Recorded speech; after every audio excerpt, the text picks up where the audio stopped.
No audio.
Check, check, check. Can you hear me now? Anybody that's there, can you hear me now? Let me see here. Do, do, do, do, do, do, do, do, do. I can hear you. Can you hear me now? Yes. Okay, good deal, good deal. Had a little technical difficulty that I had to back up and start all over again. Had to start back up and start all over again, but we good. We are good to go now. So good morning, Mo. How you doing this morning? Good morning. Good morning. It's doing. I just wake up in my meditation as God is here and He's abundant and working in all our lives, and we want His blessings to come to us this Monday. Absolutely. Started off the right way. Started off the right way. That's the way you do it. Started off on the right note. Donald Toussaint. Good morning, sir. How you doing this morning? Okay, right? I'll be all right. Lord, Lord, Lord, Boy, I Lord. tell you, Mo, good morning, sir. Morning. Good morning, Brother Toussaint. Man, I got a question. Look, man, I had a wonderful weekend. I played some playing basketball. We're playing We playing basketball. Basketball is my favorite sport. I love to dribble up and down the court. Yes. basketball. I'm old school there. You done gone too far. No, I'm old school now. That's y'all did that. Y'all did that. Lord, boy, y'all, well, both of y'all, man. This can be a good week. Both of y'all and got that energy that I love this morning, man. Yeah, that's it. It ain't even Wednesday, but let's go way out. Let's do it. Let's do it. Ain't no two of ain't no two of one thing, and that's to do it. Ain't no two of but to do it. Once you Hey, do it, buddy, it's already done. I couldn't hear on the when I tuned in on the Facebook page. You couldn't hear it on the Facebook page. I see you. I thought I heard Mo say something. Okay, let me But refresh. you, Yeah, I can hear you now. You may need to I couldn't hear him on Facebook either earlier, but I just left and refreshed my pages. So, Okay, so it's working right oh, now. got you. Yeah, let me yeah, see. I'll check real quick. yeah. Okay, I scan. just tuned into it, and you I can hear you now. Okay, good. There I don't know what happened this morning, man. It hadn't had his morning coffee. I guess hadn't had his morning coffee. But I want to ask y'all fellas a question this morning, man. I want to ask y'all a question. Go ahead. I been listening to a lot of things over the weekend. Listened to a lot of people, and something came to my mind. And there's a lot here in the United States of America, and people that's listening all over the world. You know, I'm sure that it happens where you are as well. But there is a lot of hate being spewed here in the United States of America right now, especially with this election going on. With everything going on with this election, you got this person liking this person hating that person, and it's a lot of unfortunate things going on. So my question is this: I'm gonna start it with you. Okay. A lot of times, people say, or they live up under the umbrella of being a Christian. And my question is this: how do hate qualify them as being a Christian?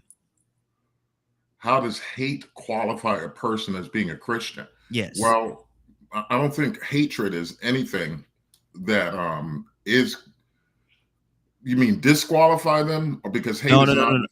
no, no, no, no, no, no, no. I mean, you got me. It's a little tricky, but they say that they're Christian. They love the Lord. They live for the Lord, and Christ is their the Savior, lead and Savior, and everything of their life. So I'm asking, how do the hate that you have qualify you as being a Christian? Because a Christian is not of hate. And so, how did the hate that you're spewing, and when I say you, I'm certainly not talking about you, but how did the hate that you're spewing, that you're putting out, and that you're displaying into the world, how does that qualify you as being a Christian? Okay, I see what you're saying now. So hatred and is a sin, and all sin cuts off from the connection that we have with God and with with His full glory and Mm-hmm. His full blessings and His full manifestations of Mm-hmm. those particular blessings. Mm-hmm. So if you have hatred in your heart, then you're cutting yourself off by your own decision of a full connection with God. Because remember, during the civil rights movements, these sheriffs broke our black folks' heads and hosed them down and sick dogs on them. But as Benjamin Elijah Mays, Dr. Mays had said, the most segregated hour in America is 11 o'clock Sunday morning. Mm-hmm. Okay, so these same people that did these things to black folk went to church that Sunday. Mm-hmm. So does that make them a Christian, or are they following Christian ideas or value? But we can even take it one step simpler.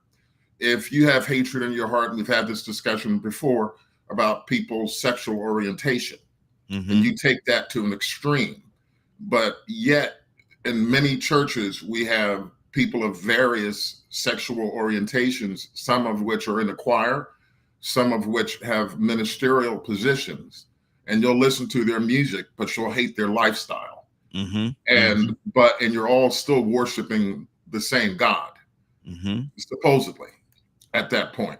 So hatred cuts you off from God's love, because if you can't have love for another person, another group of people, then how do you expect God to have full love for you if you're not giving your full love to your fellow human being? Mm-hmm.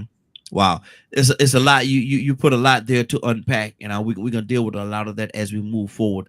But let me get Toussaint's take on this. How does hate qualify you? And again, when I say you, Toussaint, I'm not talking about you personally. I'm using you as a symbolism, as a symbol. But how does hate qualify you as being a Christian? Whew. Boy, you put a twist on everything this morning. Yes, sir. I'll tell you. So, I'm gonna look. I try to find some things. So here's what Proverbs 8:13 says, and I'm gonna have to go back and really try to study this, because it can't take it from face value, but it makes sense. The fear of the Lord is to hate evil, pride, and arrogance, and the evil way, and the forward mouth do I hate. I'm gonna look some more at that. I just wonder, but it don't make no sense for us to live in a way that we just spew out hatred, despising one another. It talks against that. I don't like. I might as well admit it. I think he's a conniving guy. I'm talking about Mr. I ain't gonna call his name. Mr. And even the other one, Sleepyhead. I don't investigate people's lives that deep, because I mind my own business. But I don't like some people's ways, because they may not be a certain way that people describe them, but they entice other people to act because of what they say. Okay. Let me tell you what I mean. What they call it, they say that it was an insurrection. Insurrection, did I pronounce that right? You did. You did. On your birthday. Thanks. Thanks. January 6th. happy birthday. Mm-hmm. They decided, but they say, see, I'm talking. Well, I might as well spit his name out now. No. Mr. Trump said, "I'll meet y'all down there at the Capitol." Mm-hmm. Right? Now he is um, uh, telling people that they stole the election, whether they did or not. He went the other direction, Mm-hmm. but people that trust him, believe in him, have confidence in him.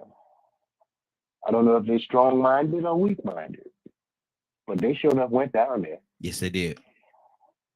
Mm-hmm. And see, he said this. He said, we used to treat them rough. Yes. Remember? Mm-hmm. Remember that? I do. The next day, I saw a young man. I don't know if he was being escorted out of the baseball stadium. I think it was a baseball stadium. And another Caucasian man elbowed him side the head. Mm.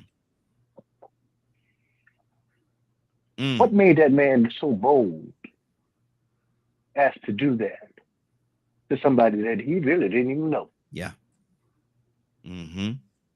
What made those people that even a couple of people got, I think a couple of people got killed in the Capitol? What made people go and put their foot on one of the most supposed to be secured buildings on the face of the earth?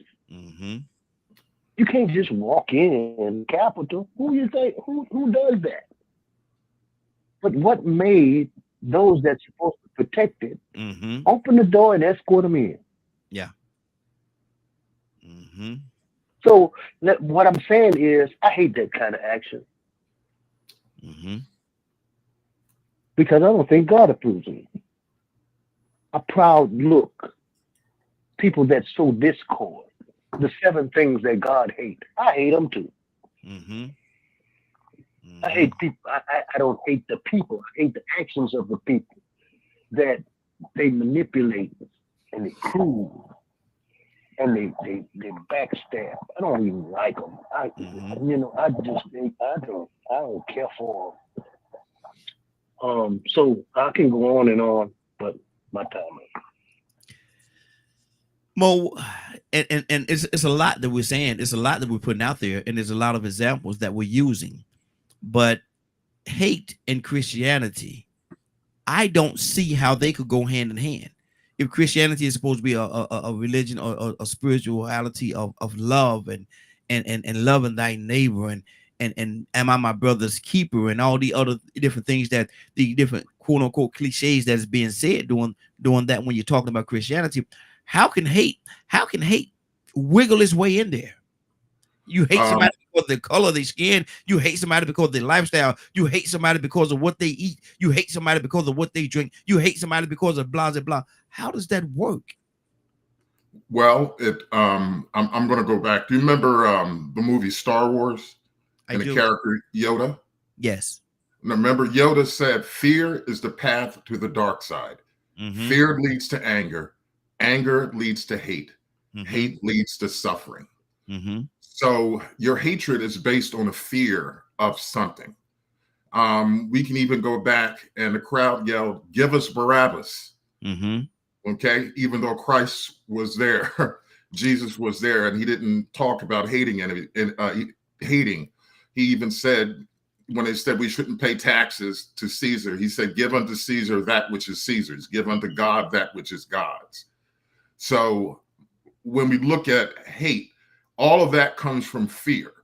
The hatred we saw at the Capitol comes from the fear of losing, the fear you have that certain Trump supporters have of losing their privilege, white privilege, social privilege, economic privilege. That's why you can get a crowd of people together. So because it's easy to unite people around hate in a crowd. And it's, someone that said to me a long time ago, people like to hate because hate keeps them warm. Wow. So that's where we get that, because again, there's nothing new under the sun. Jews hated non-Jews. The Israelites killed those who hated God with their many gods and hated them. Okay, so hatred is ancient. The hatred between, Satan, which means adversary, is the hatred against God's kingdom. That's the basis of it, the adversary. Wow. The adversary, fear. So, Toussaint, what do you say to that, man? Does hate and fear walk hand in hand? What walks hand in hand, you say? Hate and fear. No. Well,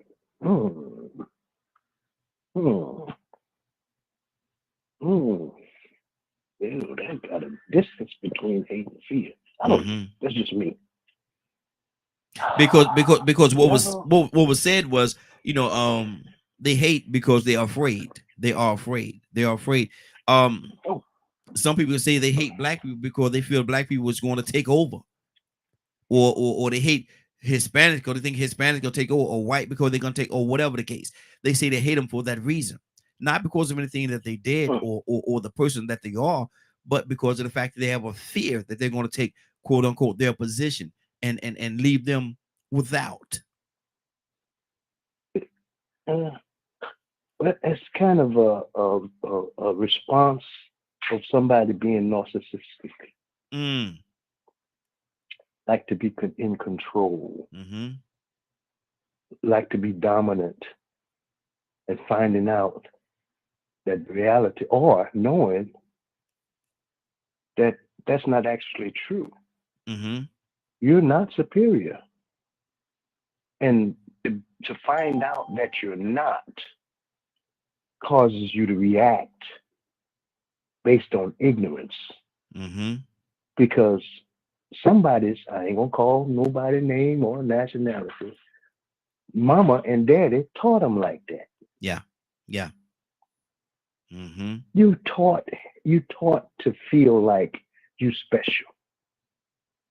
You taught to feel like you better than them. That's a taught behavior. You learn that. You don't come out the womb like that. Your surroundings teaches you that. So if you feel like you special and you find out that somebody's more better, whatever you trying to do than you, that's a response of ignorance. That's just me, Raheem. I don't think it's a hatred, it's hate and fear. I don't think it ties in. It makes you react in hatred. But the fear, I think what causes that is to say, I be doggone mama and daddy been lying to me all of this time. Jesus is not Caucasian. I don't even want to go to heaven anymore. Wow. How about that one? Let me throw that out there. I know.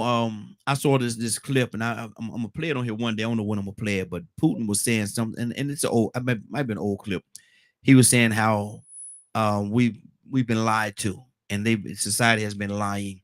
And he had pictures of the Black Madonna and different things like that. And he said that Jesus was black and all. This was Putin talking. I was like, wow, this is a clip. I'd say, I don't know if that's real, that's AI created, or what that is, man. But it's kind of out there a little bit.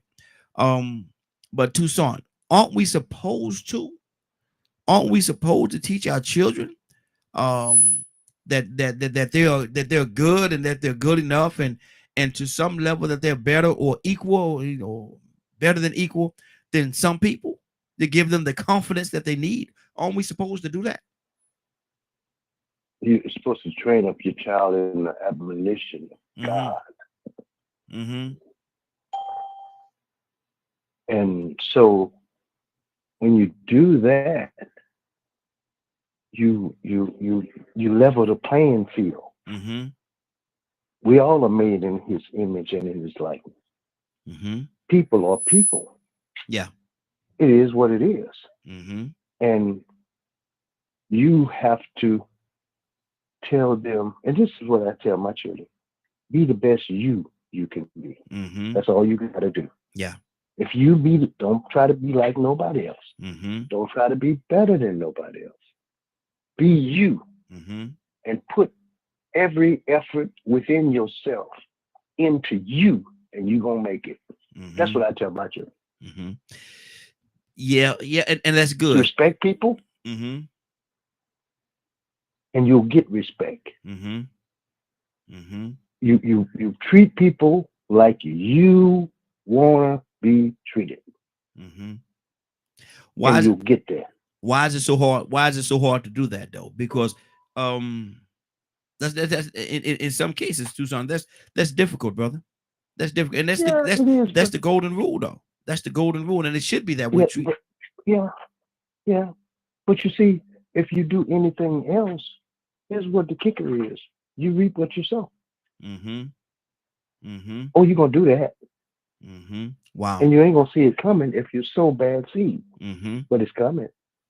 True. So if you do just my pastor, previous pastor, he said, just do right. That's all he would say. Yeah. And if you do right gonna follow you. But is it wrong? Is it wrong for a person? Mo, what you putting up there on that screen, man? Mo, Let me go look and see what Mo doing. Let me see. I have decided to stick with love. Hate is too great of a word. And that's true. That is true. Okay, good deal, Mo. But my thing is this right here, though. And my question, and I'm going to go to Cassandra. We got Ryan with us as well. I definitely got to hear Ryan's take on this. But aren't we supposed to teach our children that they are good, that they are good enough? Are we supposed to teach them that they're better? Are we supposed to do that? Cassandra, what do you say to that? We're asking a question this morning, Cassandra. How do hate qualify you as a Christian? Because a lot of times people say that they're Christian. I live for the Lord. Jesus is my Lord and Savior. But Jesus was of love. Jesus loved. But there's very people that saying this have hate in their heart for other individuals that may not look like them. Sometimes they look like them, but they just have hate in their heart. So how does hate qualify you as being a Christian is the first part. And the second part is, aren't we supposed to teach our children that they're just as good or better than or whatever? Good morning, Cassandra. How you doing this morning? Good morning. Yes. I definitely don't ascribe to teaching my children that they are better than anybody, period. Absolutely. I don't feel like my children are better than anybody else. Or anybody is better than anybody else. You may think you are, but I mean, I don't know. But when it comes to hate, there is no way that you can. The word says, how can you say that you love God whom you've never seen, and you don't love your brother that you see every day? Absolutely. So if you are saying that you're a Christian and you hate people, I may hate somebody's ways, but I don't hate any individual. It may be something. I mean, it's people that I know hate me and have no reason for it. No reason whatsoever. I've never done anything to them. But guess what? I'm a Black woman. Wow. Now, why is that a reason for you to hate me? Because I'm a Black, the color of my skin. Yes. You would hate me because of that. And I've actually experienced that. And I've talked about that on here, where I was actually hated strictly because of the color of my skin. So, we can talk a good talk all we want about loving Jesus, and I'm representing Jesus, and Black people ain't a part of the pure race or whatever, however you want to fix it. But you only you're delusional. You're delusional. You living in some fantasy land that I don't want to be a part of. Wow. The fantasy land that you don't want to be a part of. That's powerful. That's powerful. I know I'll say I was going to go to Ryan, but ladies are always first. So I got to go to Toya with a T this morning, Ryan. So please be patient with brother. I'm coming to you, but I got to get these ladies in here first. Toya with a T, good morning, young lady. How you doing this morning? Good morning. Good morning. I guess we're not in Kansas anymore, Toto. Lord, here we go. Here we go. See, wake up, everybody. No more sleep. Sleeping in bed. That right. Hey, That right. You can hate me now, cause I mhm, won't stop now. I got there's plenty of songs for the haters. I exactly. hate it going, hey, hey, hey, hey, Mhm, hey. It's a gang of mhm. songs for haters. I try to have new haters every day. I'm listening to Cat Williams. If you don't Wow. hate me today, my job is to hate me tomorrow. And this I'm, ain't 1964 no more. You run up on me, you gonna meet Smith and Wesson and some mm, dirt. mm, This mm. ain't Wow. 1964 no more. You can not like me cause my shoes, cause my toenails curl, cause my head nappy. It don't make no difference. You run up on me, you gonna have a problem. I don't Mm-hmm. care what color your skin is. It can be blue, it can be black, it can be white, it can be tan. You run up on me, hey, it could be furry. Mm-hmm. You run up on me trying to tell me or give me an impression you're going to hurt me. I promise you, I'm not going to let anything hurt me because I don't think God needs any help if He wanted me to come home. So, yeah, haters are going to find some reason to hate. Some Mm-hmm. reason. Satan is going to use something. You know how many of us don't like us? You know how many of them don't like them? I Mm. mean, I'm just saying. Mm-hmm. That's a natural cycle in this world now after the garden. And I'm cool with that. You can keep Mm-hmm. your hate over there. Keep it over there. Don't come over there. Don't come over here running and flipping and thinking that you're going to get away with it because I'm going to have a rude awakening for you. Very sweet. I'm very calm. I'm very considerate. I go over, above, and beyond. You might even think I'm weak and soft, but I promise you, I'm still an alligator. Try me if you want to. Wow.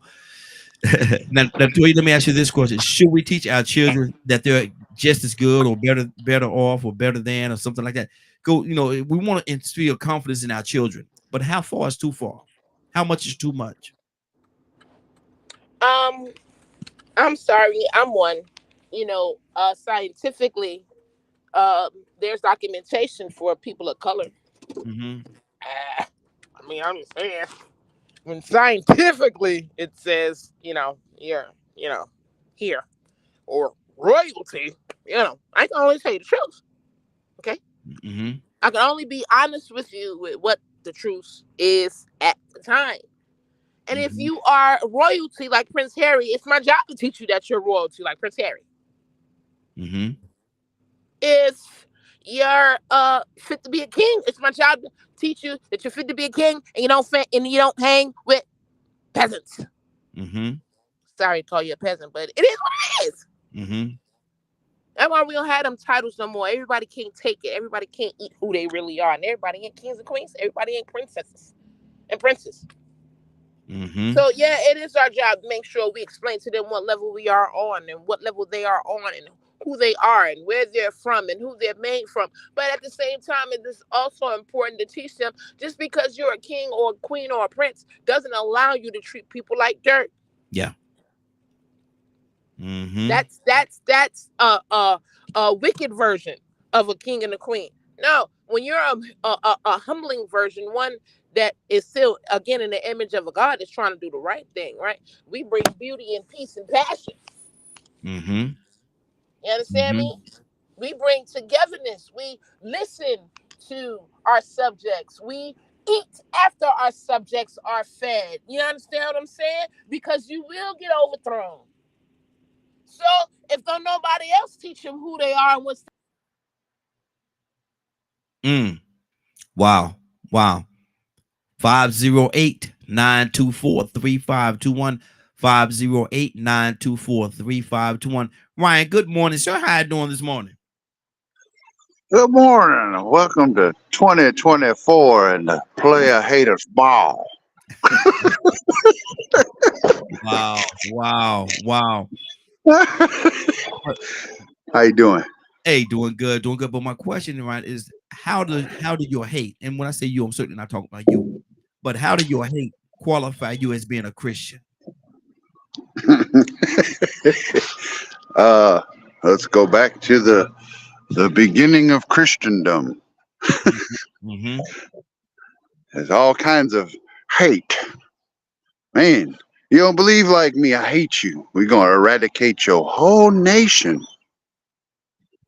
That's the type of qualification you're talking about as far as hate. Mm-hmm. It could be. Could be. That's the way I see it from a historical aspect. Right? So Christianity, a lot of Christianity, what I'm hearing you say right now, was built on that same hate that we're talking about right now. Yeah, for sure. Wow. You're going to do it our way, or you're going to die. I don't like you because of what you believe in, because it's not what I was told that you're supposed to believe in. Mm-hmm. You don't look like me. You dead. Boy, you stepping on some toenails right now, brother. Go ahead. I know it. I don't really care neither. Mm-hmm. You come ask me about it. Mm-hmm. Spanish Inquisition. Mm-hmm. Let's roll up to these brown skinned folks. Kill them all. Burn up everything about them. Mayans, Aztecs, and the like. Eradicate peoples that was here before us, before this thing we call Christianity even existed. Mm-hmm. Kind of crazy. Don't make no sense to me. God is love, but you go die. Wow. Kill them all. Kill them all.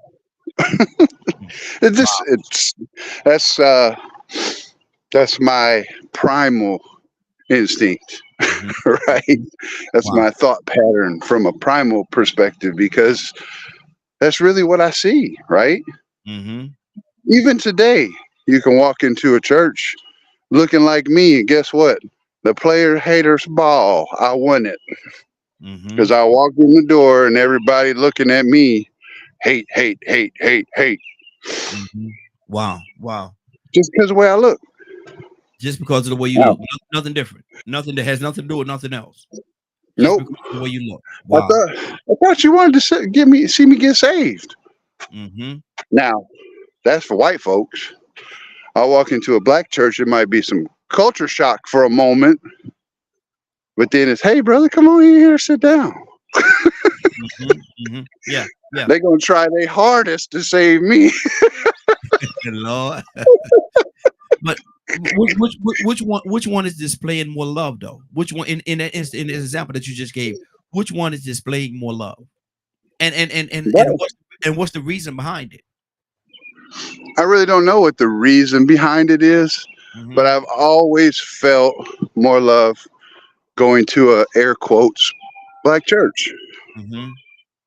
I don't define church by color, but I'm saying when the denomination is predominantly a specific group of people, you know what I'm saying? Like, for instance, I'll just give you an example. I was part of a big ministry. I've talked about that before. Yes. There's a very diverse mixed race. Everybody was welcome. Yeah. Everybody showed up. The dude was famous. And one day I said, man, I'm going to go down the street to this little hole in the wall church. I just want to hang out, do something different. Yeah. I walked in the door and it was exactly that. Took my wife, my kids in there. And it was it was in the middle of praise and worship. Boy, the drums stopped. Wow. They had to take a second look, right? Yeah. What the world? Like they'd never seen a white person before. And then the usher sat us down. They resumed praise and worship, and it was like we were celebrities. It was the strangest thing. But those people were wonderful. Yeah. Wonderful. Love. Yeah. Yep. All love. Wow. And Tucson said it earlier, man. I think it was Tucson that said it.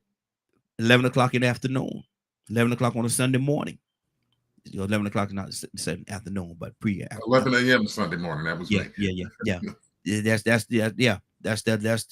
could be the most segregated time of the week. Could be. Cassandra, what's on your heart? Tucson, come to you next. I don't know. I don't know, Raheem. I just come on. When I tell you I hate. You know what I'm saying? That's what I hate. Mm-hmm. I hate, and I hate that this country has chosen. A lot of this country has chosen to put that on, even like we're talking right now on the political platform. If it was not on there, Raheem, I would not.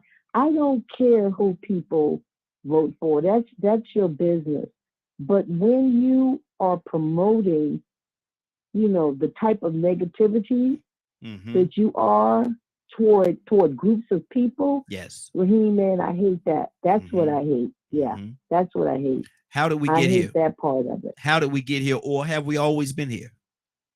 I think we've always been here, Wow. especially, yeah, I think we've always, we've seen a lot of that. It's always been, well, first of all, we ain't people. Mm-hmm. That's the first thing. We since we've been here, we haven't really been considered people in the beginning, and I think there's still a lot of people that believe that we should still be uh, property. Mm-hmm. Does that make sense? No. That in No. 2024, does that even sound realistic? But there are actually people that still feel that way, Raheem. That Mm-hmm. we are not, we're subhuman, or I don't understand it, and they continue to push that type of a narrative Mm-hmm. in this country. I really believe that. I'm sorry, people may think that's a bit far-fetched, young lady or old lady, but no, it's not. Mm-hmm. Wow. No, it's not. In this day and time. In this day and time. 2024, Wow. 2024, they Mm-hmm. still believe that we are subhuman, that we don't deserve the rights and the rights and privileges Mm-hmm. of other people, or of them. Let's put it like that, That of go them, and not everybody, no, no, not no, no, no, everybody. no. It's never been everybody. From the Mm-hmm. beginning, there were people that fought against the type of hatred and injustice and inequality that we face. Always have been people like that, and I Mm-hmm. thank God for them. Mm-hmm. And that goes back to what I said earlier, Cassandra. Are we to teach our children? And I know you had said earlier that you don't like to teach your children that they're better than anybody or nobody is better than nobody. But having to combat against that mindset, would it be a good thing to teach your children that you're just as good, that you're not second No, class? just as good, just as good. You're Mm-hmm. not better than anybody. Mm-hmm. I just don't like the idea of teaching children that they are better than somebody else. Mm-hmm. You're just as good as someone else. There's a difference in there. Mm-hmm. Mm-hmm. There's a difference in Yeah. teaching those two dynamics. Yeah. So Yeah. I would hope that we would teach our children that you're just as good as anybody else. You can accomplish, anything that that you desire to put your mind to. You can do it. That is what I think we should teach our children. And you should love who you are. You should love your skin. You know what I'm saying? You should Mm-hmm. love the skin you're in. Mm-hmm. Yeah. You really should. That sounds like a cliche, which it is, but I think that we need to teach them to love who they are. Mm-hmm. Okay. Good. It's good. Tucson, what do you say to that, Tucson? In 2024, there are still some people that think that they're better than, they're cream of the crop, and everybody else is less than, the bottom of the barrel, the stuff at the bottom of your shoe. So with that mindset in this era that we're living in right now, should we teach our children that they're just as good, or even a tad bit better than, or equal, if you will? What do you think, Tucson? What do you say to that? Equal, but you're gonna have to do more. Mm. It's a competitive world. You can't just expect Equal, but you got to do you to more. come out. Equal, Well, but you got to do. It is what it is. Mhm. Mm-hmm. You teach them reality. Mm-hmm. Keep your eyes open, your mind open, and Mm-hmm. you're gonna have to when you face this world. we're gonna take care of you while you're here as much as we can.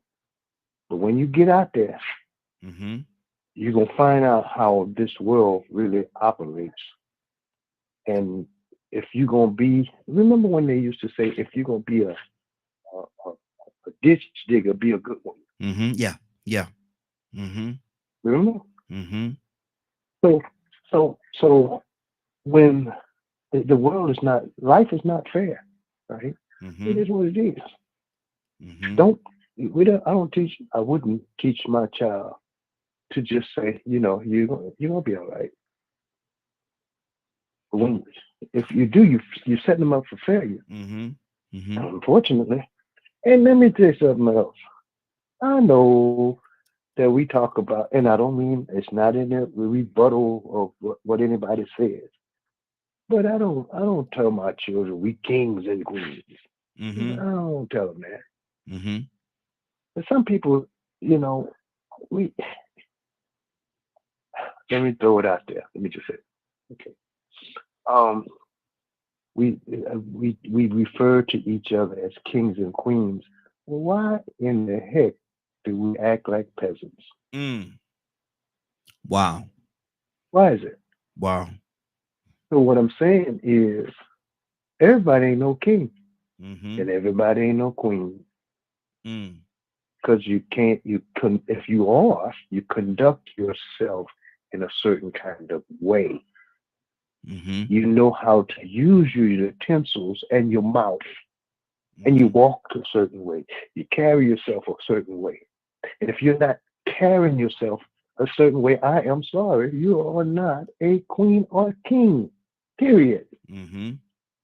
Wow. Africa had everybody in Africa, if you want to say that just because you're from Africa, everybody in Africa, if even in slavery times or even before that, when they brought them out, they brought the best of the best, and the ones that couldn't function in a certain way, they left them there.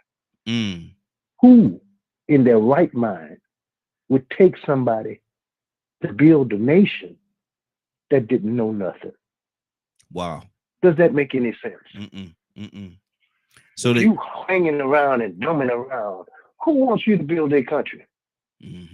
Does that make sense? No, not to me. I wouldn't get you to dig a ditch for me if you don't know how to keep your mouth shut. Wow. I know that's off subject, Raheem, but hey, I'm just saying, you teach your child to be if you know God, try to pattern your life after what He says, and then you'll find out that you'll be able to function in this world. That's it.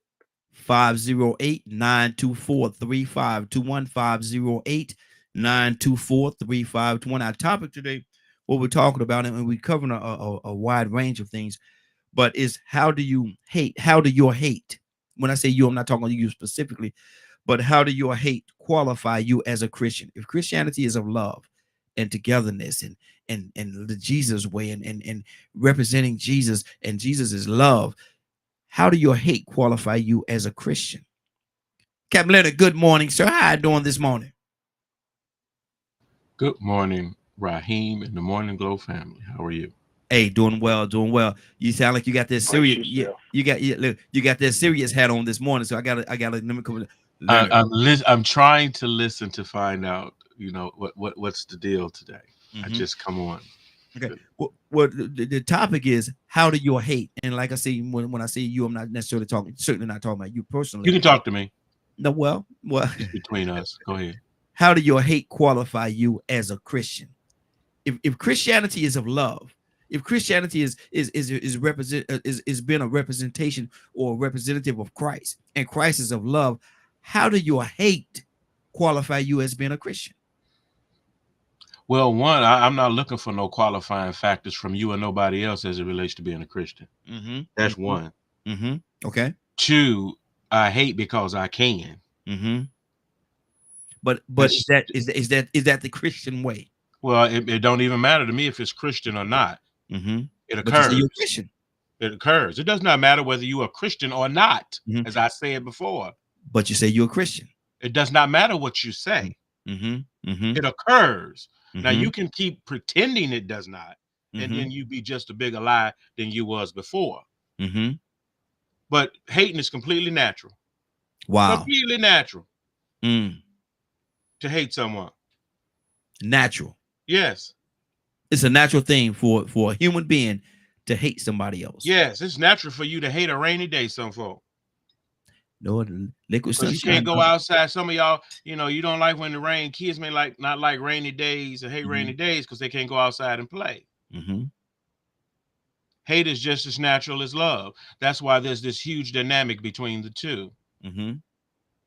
Because it is, whether you try to imagine it away or not, or you have some kind of weird assumption related to your Christianity that you should not hate. Mm-hmm. And see, if and there you go, right there, that part right there. If you're going to base it on Christianity, if you're going to base it on Christianity as it is said, as it is stated, then Christianity is supposed to be a religion, if you will, of love. Love thy neighbor, honor thy neighbor. Those are some tenets of Christianity. Mm-hmm. Mm-hmm. But Christ's work, that wasn't really all about love. Wow. Christ's work was about salvation and saving you from what? From yourself. Mm-hmm. That's what Christ's work was about. Mm-hmm. Salvation. So it wasn't about love. No. No. Because God loved you so much, he sent somebody to save you from your wicked self and your mess. And that wasn't love. That was love on his part, not yours. Mm-hmm. But if we're going to be a representation of our Father, aren't we supposed to walk in love? I don't believe in this notion. God is God, and him himself all alone, not with your help. God is. But my thing is this right here, and I understand what you're saying. I'm not. I understand what you're saying. I'm not gonna say I'm not disagreeing with you, but my thing is this right here. I look at it differently. My view, my take on it is different. Everybody got their own opinion. I'm not here to give anybody their opinion. That's your opinion. But my thing is, I think it's supposed to be something based out of love. I think the foundation of it is love. I think I think it's supposed to be rooted in love. That's fine. Yeah, that's it has to be true. God's wrath has been talked about for hundreds and thousands of years. But the wrath of God is being revealed from heaven against all godliness and wickedness of people who suppress the truth by wickedness. What do you say? What do you say, Lynn? Watch this. What do you say you want all the wicked people to do? Well, it's not for me. No. This is a personal question. I would rather they be dead and cast into a pit. Okay. But then I might find myself in the pit. Okay. I'm just saying. Stay right there, Leonard. Stay right there. Don't you go nowhere, man. Don't you go nowhere. Let me go to Mo. Mo, what's on your heart, brother? Hey, Toya, I'm gonna mute your line. I got some background noise coming for you. Well, it's like a quote I had said in there. Hatred is drinking poison, hoping that the other person will die. Will it ever go away? Hate? No, because suffering doesn't go away. We talk about the return of Jesus, and everything is going to be made right. So because of that, if we, there's no way that you can eliminate hatred in that regard, because it's part of the sinful nature of man to have that. And as for those who are wicked, we want them to turn towards God. And ultimately, when you said, Donald had mentioned something about kill them all, that comes from Leonard said that. Oh, Leonard. Yeah, that comes from this famous quote where a whole village, Cade eos novit inem dominus que sunat eos, which means that kill them all, for God knows which are his own. And they put to death during the Crusades an entire town where it said that the blood ran down the streets. Okay. Mm-hmm. So we can't eliminate hate, and religion will always be used as an excuse for hate or hatred things. When I was working for the Israeli consulate, the consul general said in a meeting, just casually, she said, she called non-Jews goyim, and goyim means, one disparaging translation is uncircumcised dogs. Those were not Jews. So she felt so comfortable to say that, even though she had two Christians, me being a Black Christian and another one being a white Christian in the room of that. And she just said it so casually.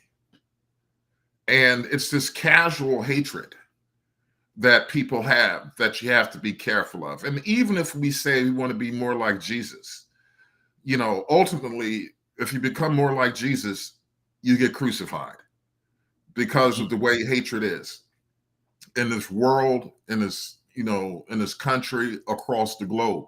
It's not unique to any one particular country, one particular religion, one particular civilization.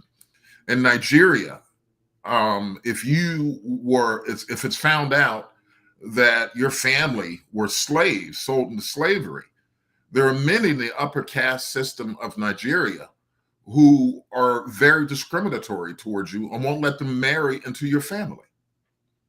I remember reading an article about this, of how this man, he was shocked when, he found this out, because he was part of the groups of slaves who were sold to the British at that time by Africans, by Nigerians.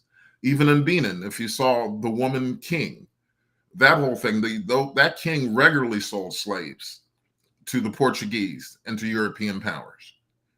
So, as I said, hatred no one has a specific hold on hatred, period. Mm-hmm. It exists. Mm-hmm.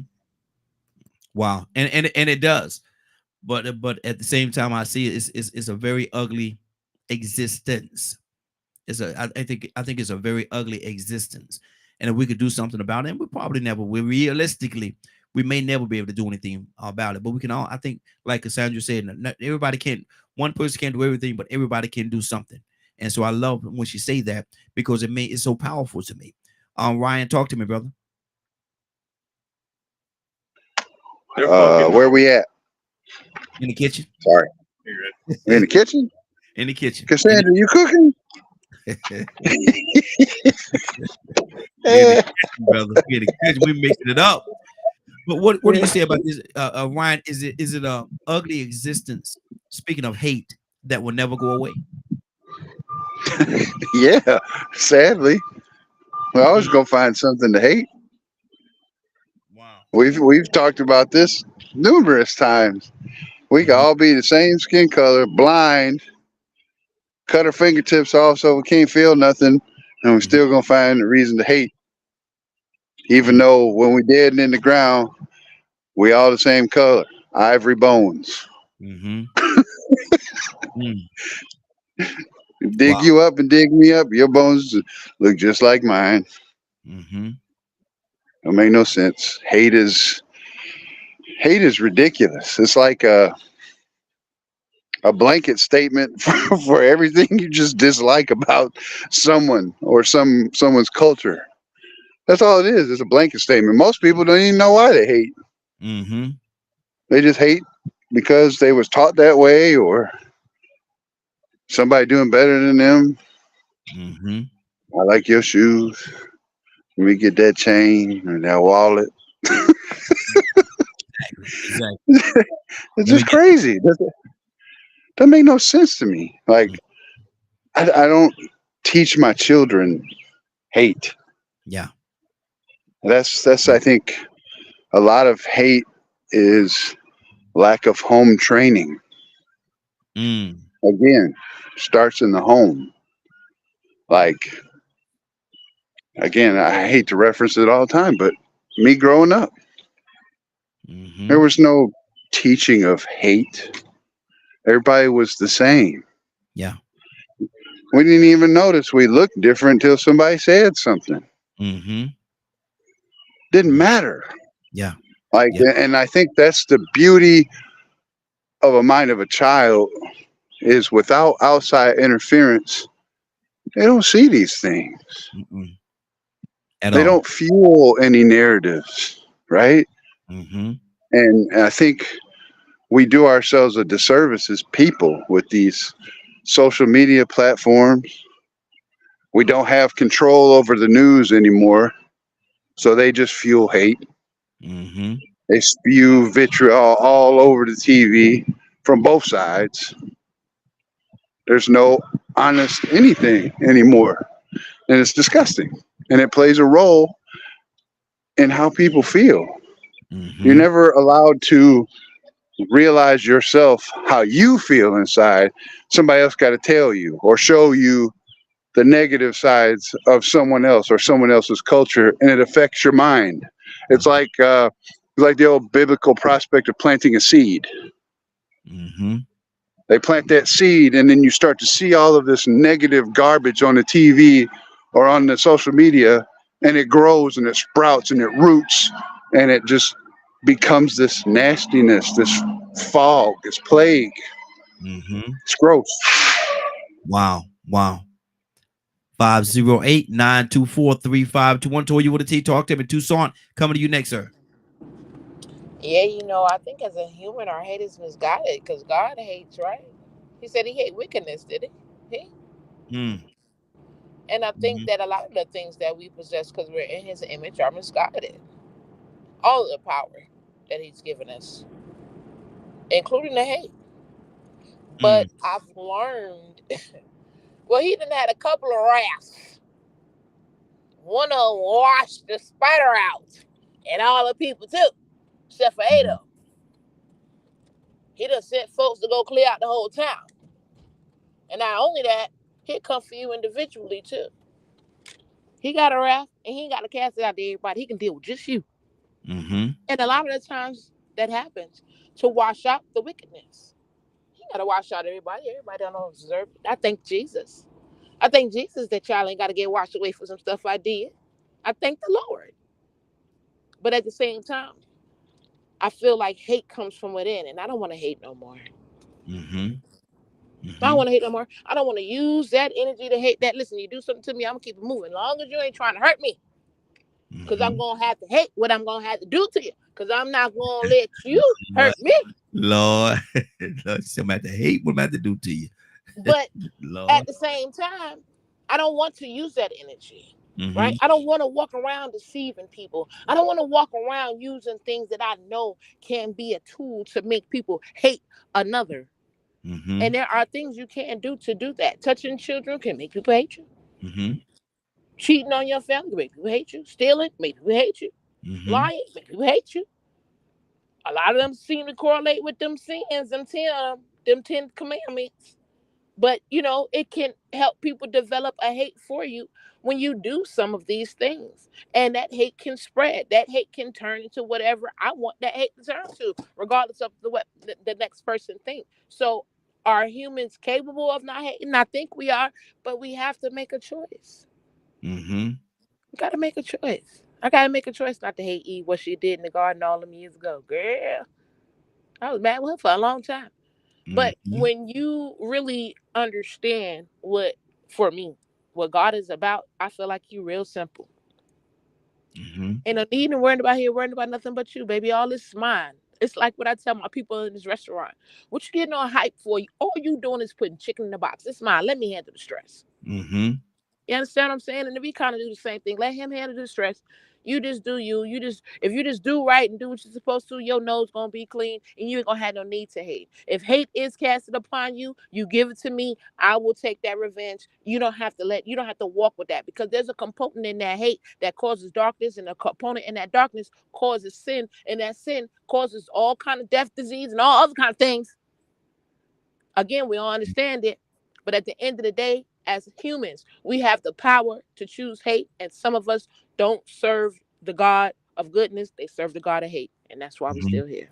Wow. Wow. Toussaint, talk to me, brother. Because Sandra will come to you next. So, Uh-oh. there are things that I don't know.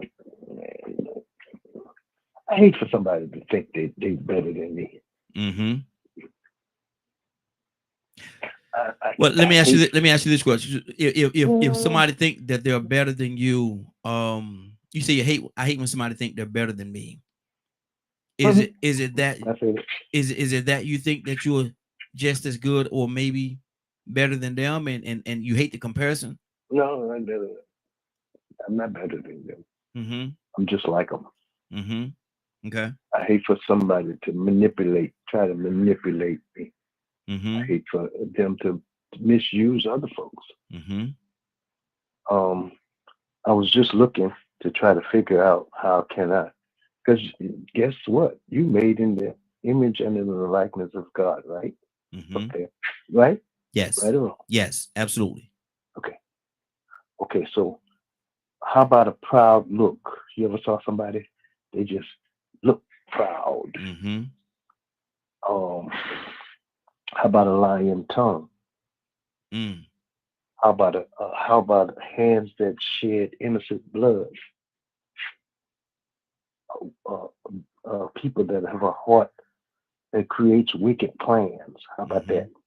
Mm-hmm. Feet that run swiftly to evil. How about that one? False witness against your brothers out of lies. Mm-hmm. And one that spread discourse. That's 7. I don't know if I named them all. 7 things that God hates. Guess what? And I probably hate them too. Mm-hmm. I probably do. As a quote Christian, I know we like to talk, but you let somebody, you see somebody that just misuse children. You know what I hate?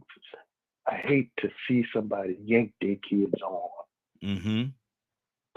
Just pull them, or punch them. I hate that. Mm-hmm. I hate somebody to see somebody just abuse a person just because they feel like they can. Do you hate to see a drunk woman? Christian. Do you hate to see a drunk woman? Oh, that's on her. That's on her. Mm-hmm. That's on her. I didn't go too far because that's not my choice. Mm-hmm. Now, what I'm going to try to do is help her. Mm-hmm. That's the person that needs some help. That's the difference. There are people that do some things that I might not like because I've done that, been there, done that. My job is to help them. Because if I know that there's a ditch there, I'm going to tell them, there's a hole you finna fall in. So I wouldn't want them to continue in that type of behavior. I see young men, and I know they smell like weed. Mm-hmm. It's not for me to dislike them because they smell like weed. I used to smell like weed. No. For real? Come on now. Yeah, man. Leonard. Yeah. Leonard. Yeah. Yeah. I smell it. So that's a hole in that's a hole in the ground. Mm-hmm. Waiting for disaster. Mm-hmm. So I'm gonna have to talk to that young man or young woman. You gotta stop that. Come on now. I know that high feels pretty good. You like to eat, and you puff, and you smoking that. That's a learning experience. Mm-hmm. But you're heading for a ditch. I'm telling you. Because when you go and try to get you a good job, you ain't gonna get it. Mm-mm. I'm talking about a one with you benefits and all that kind of stuff. Matter of fact, even if you get a job that you can get away sooner or later, that's gonna cause some disaster in your life. Mm-hmm. Don't do that. Leave that crack alone. Yeah. Crack is whack. Yes, Lord. You should have learned from Whitney. Mm-hmm. Anyway, so for real, there's some things that I really hate. I hate to see a person that's holier than thou. Yeah. I do. Mm-hmm. They make me sick. Wow. Sick to the For pit of your, real. sick to the pit of your To the point stomach. that they know scripture. I'm talking about and quote it out, and then they can explain the scripture, but they mean and nasty. I don't like them. Mm-hmm. They make me sick to the stomach. Mm-hmm. For real. Mm-hmm. Wow. I'm just saying. Wow. As a Christian. Mm-hmm. Mm-hmm. Quote. Wow. Cassandra, talk to me. What's on your heart? There's a lot going on this morning. Yeah,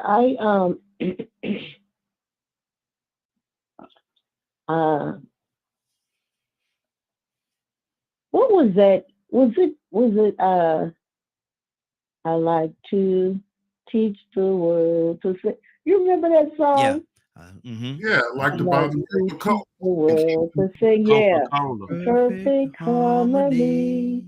Yeah. You know, it was a song, and I don't know why that song really stuck with me when I was younger.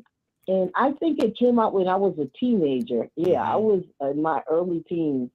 And it was so powerful to me because I was like, I've always been that crazy person that wanted to see people get along. I've always been weird like that. Mm-hmm. I've just been that weird person. I wanted to see people treat people equally, and I guess that's why I've spent my life fighting for equality and justice, just for everybody, not for just particular people, for everybody, equality and justice. Mm-hmm. Because I felt like if we could honor each other enough to want to see the best for our neighbors, our brothers across the sea, wherever, that love would help not change everybody, but it would make a difference in the type of world that we live in. Mm-hmm. Okay, yeah, I live on Fantasy Island. Okay, but I'm just saying that's always been a part of who I am, and it's a part of who I am now. Mm-hmm. And I will go above and beyond for people that I know don't give a rat's butt about me. Mm-hmm. But that's me. I love like that. I don't expect everybody to do that. And I believe as Christians, it is our job to love everybody. Yes. Everybody. Yes. Mm-hmm. That's the word. Now we can twist it and make it say what we wanted to say, but that's the word, because God said that He is love. Mm-hmm. And He said that He loved us so much that He sent His only begotten Son. Yeah. And Jesus is a part of the Trinity. So the same way that God felt about it, that's how Jesus felt about it. Mm-hmm. Even though He said, Father, if it be possible, take this cup from me. But He still said, not my will, but your will. Mm-hmm. And He was willing, because of love, He was willing to make the ultimate sacrifice. Exactly. Okay. Mm-hmm. That's it. That's it. That's it. So how do we get, if that be the case, and I do believe you, if that be the case, how do we get to this place where there's so little love? There's so little love right now. How do we get there, Cassandra? Man and his selfishness and his, his just desire to be superior mm-hmm. to somebody else, to put somebody under their feet. You know what I'm saying? Mm-hmm. You can't be equal to me. You got to be under me. So man did it. This world is the way it is strictly because of man's decision. Wow. So man had everything to do with it. It was strictly man. Everything to do with it. Everything to do with it. Man. So did watch this? Did man step away from God's hope, wish, and desires? Absolutely. Listen, we should be butt naked, tiptoeing through the tulips. Mm-hmm. That's what God's plan for us. Mm-hmm.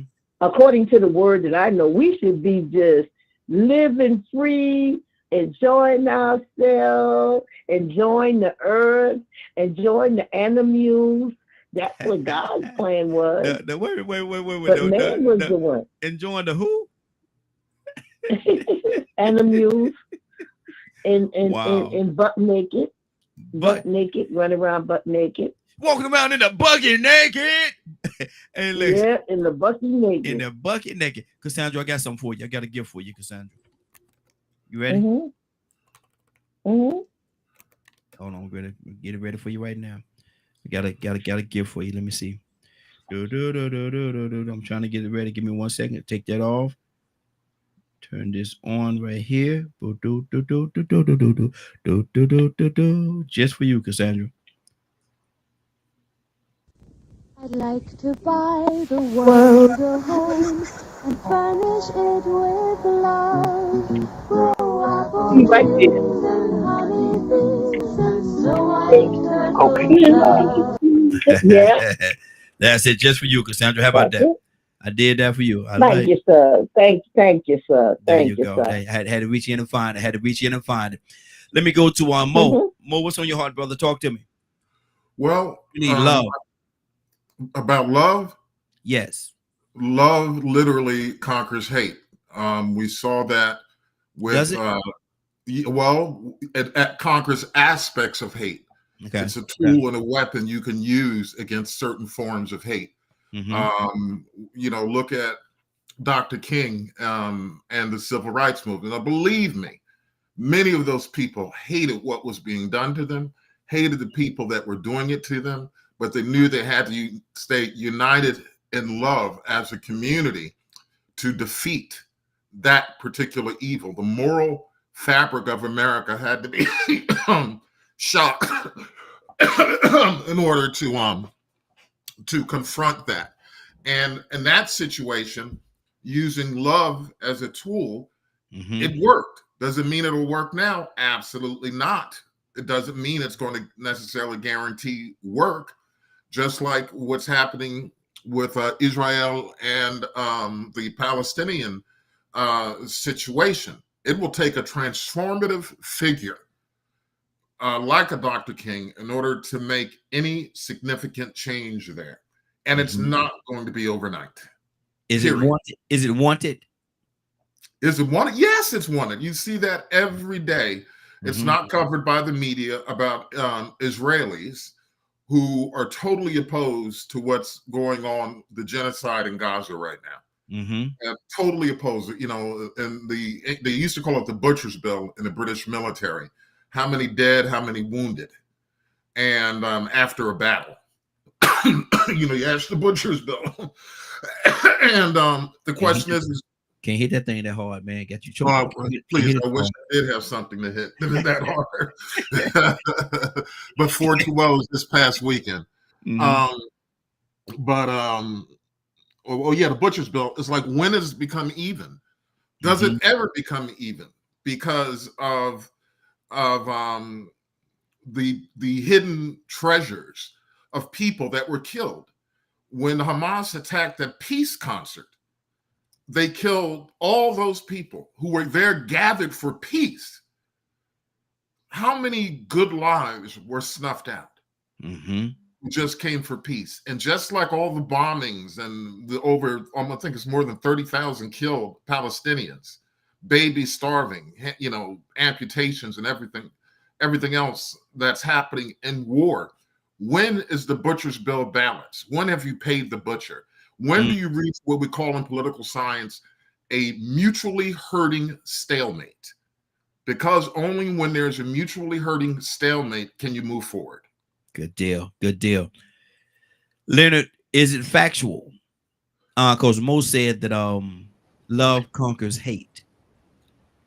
Is that factual, or is hate going to always exist regardless of how much love is displayed?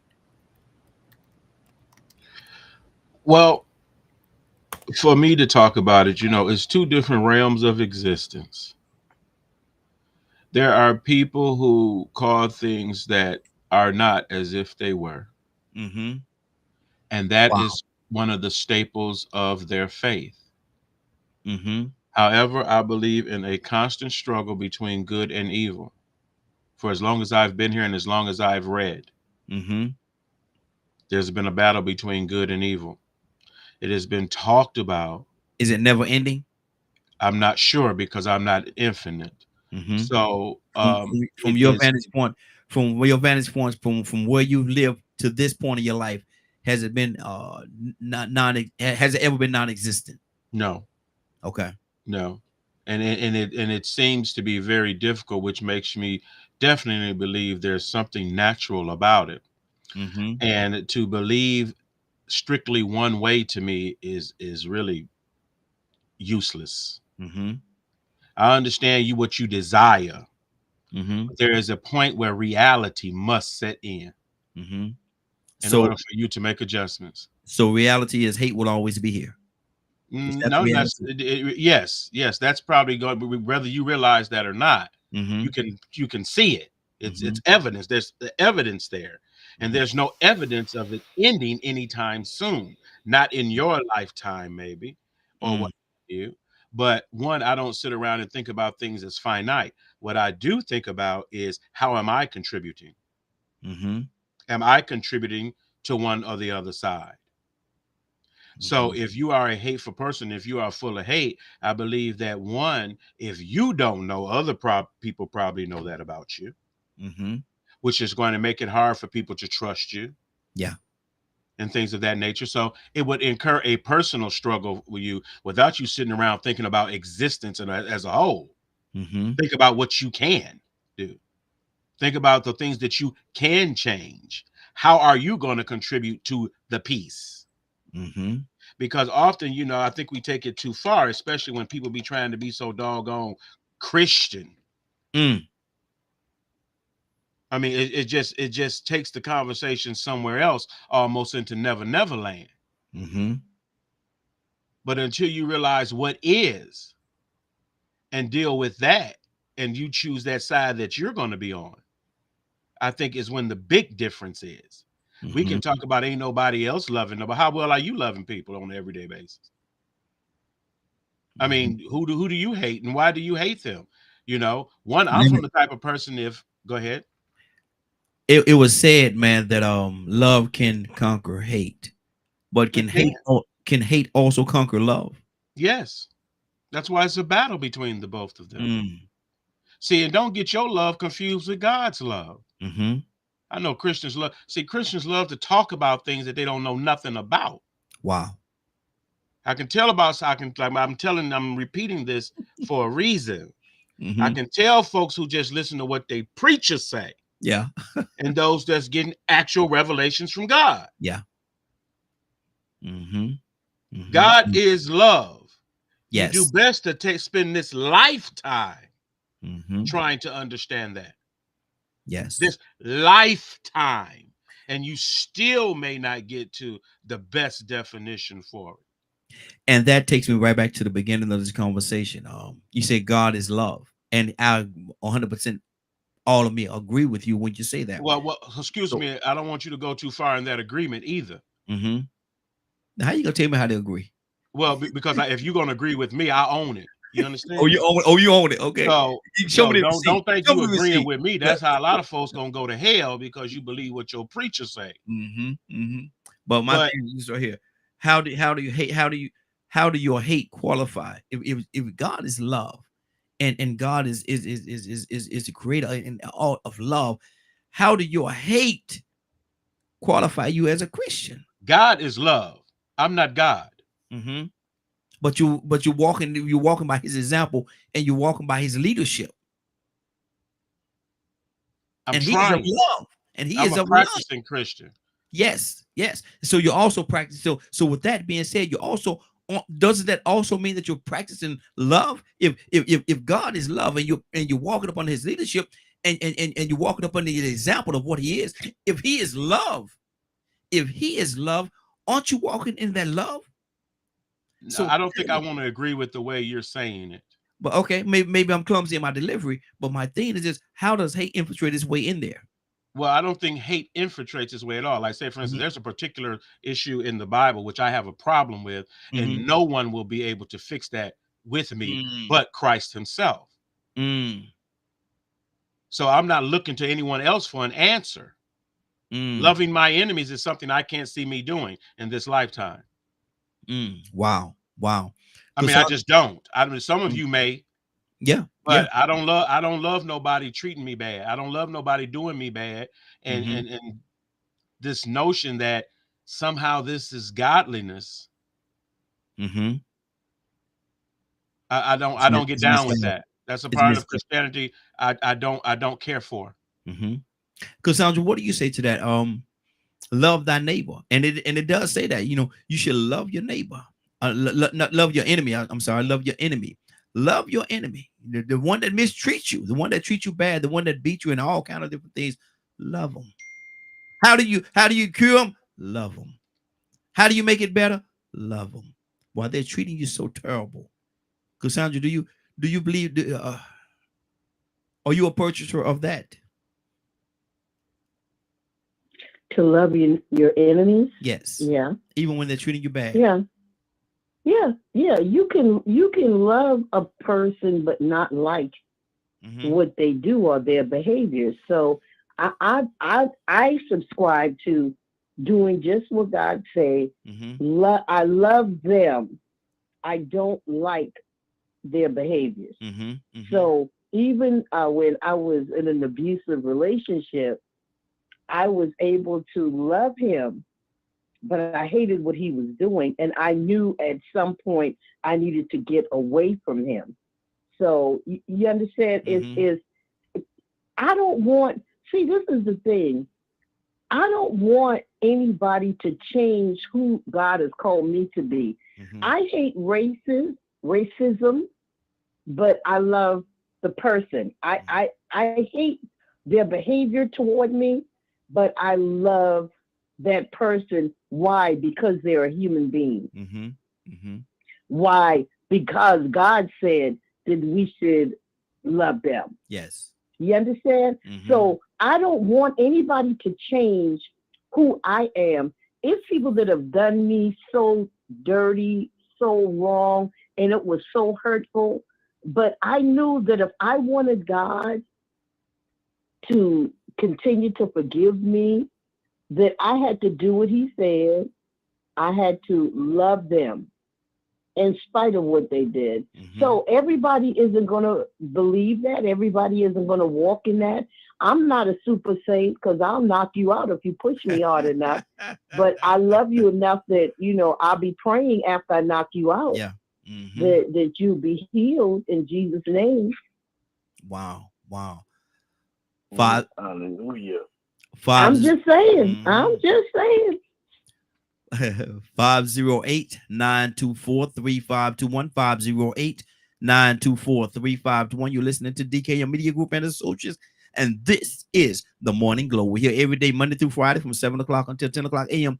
Eastern Standard Time. Ryan, what do you say to that, man? Do you have a receipt for that?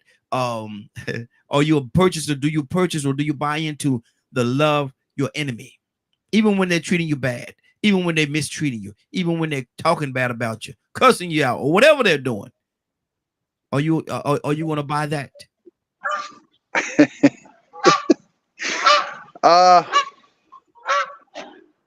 Need that goose to stop honking. That duck goose said no, man. You crazy? Yeah. There was a geese. That was a goose. Yeah, them geese. Yeah. Flying over. I hate them. Oh Lord. Now what they do to you? What they do to you? See, that's what I'm talking about right there. That part right there. What they do to you? They everywhere tearing up stuff, and we can't do nothing about it. They're protected up here. Exactly. Yep, they are. You better not mess with them. Really? Nope. Better not. You go to jail. You mess with that geese. Yep. Do not pass go. Do not collect $200. See here come Bambi and her troop. It's about 8 of them that live out here right behind the facility. You got Animal Kingdom over there, right? Yeah. Hey, you finna hear the rest of them? I know you hear the rest of them geese. Anyway, you know what they're saying, right? That's that joker that say he don't like us right there. Want to get him? Yeah. They grouping up. They grouping up. No, I don't. Well, I do and I don't. I'm kind of like Cassandra. We straight as a human being, but you cross the line, I'm gonna lay hands on you, and it's not gonna be for prayer. No. Where's the? We talking about love, so where's the love in that? You know, you should be able to walk away. Say, look at here, man. You know, this is not a good day for me. So I'm gonna exit stage right. I'm gonna exit stage. That's one of those things where they got it twisted. In no way, shape, or fashion does turn the other cheek mean I'm gonna let you pop me and then I'm gonna walk away. I mean, for instance, this weekend we was on the golf course, and my friend teed off, and his ball took a slice, and we heard it hit something. I looked over and it hit another guy's cart, or so we thought. And he walked over nicely. Sorry about that, man. And the guy started cussing him out. Oh, it hit my ankle. And he wanted to get loud. And my friend was trying to be super respectful. He didn't want to hear that. Yeah. So I put my clubs down on the green and walked over. Said, hey, man, we got a problem. He said he was sorry. Yeah. No, we don't have no problem. Do you want me to get you a beer or something?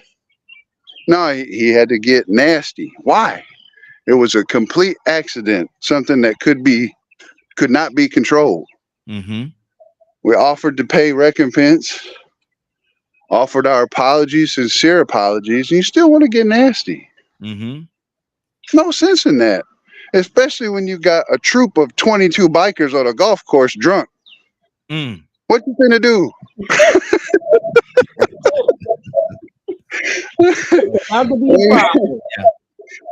I mean, and we do the same all outing on the same weekend for the last 21 years, and we don't have no problems. But we try to be respectful, right? So, and that's kind of how I look at everything in life. I try to be respectful to the absolute point where I can't be respectful anymore. And then things have to change. Yeah. Wow. That's good. That's just me. Man, yeah. So y'all gonna beat the man up with the bad ankle? Hey, I said the last thing I want to do is go to jail today for whooping your yuppie behind on this golf course. Wow. But again, 508-924-3521, 508-924-3999. I forgot the number. 508-924-3521. I had to get the number together. Ryan, I messed you up. My bad. Talking about beating up the man with the bad ankle. Man, y'all already hop along, and y'all gonna beat him up. Messed me up. I couldn't even say my number right, man. But listen, I want to do another part of the business is this right here, man. If you are enjoying the Morning Glow, if you enjoy the broadcast that we have here, and you want to support this broadcast, it's very simple. On $, go to Cash App, $DKM Radio, $DKM Radio. And nothing is too large, nothing is too small. If you want to give $1 million, we'll take that too. But it's our Cash App, $DKM Radio. Mo, talk to me, brother.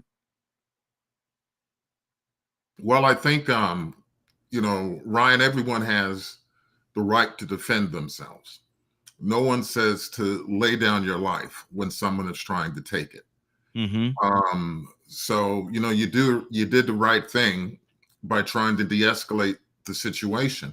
But there are some who want to engage and escalate because they don't have the skill set or the tool set or the love set to handle certain situations. They make a minor or major thing. Here in the community I live in, we've had multiple young people die within the past 1 to 2 weeks from DM Farrell High School. And I say multiple. We had a situation where 3 students were shot. 1 eventually died. And then there was an incident I just read about this morning where a 10-year-old and a 14-year-old young girl were involved in a stabbing or a shooting. And then there was another shooting where the person was dropped off at the Shell station on Campbellton Road, a Shell station on Campbellton Road. So these kids young people today, and I don't want to sound like an old fogey, but many of them don't have the skill sets. And I think the coronavirus epidemic, the COVID situation impacted us generationally. Losing parents, losing grandparents, losing friends and family, and losing that moral compass and moral structures that keep us straightforward.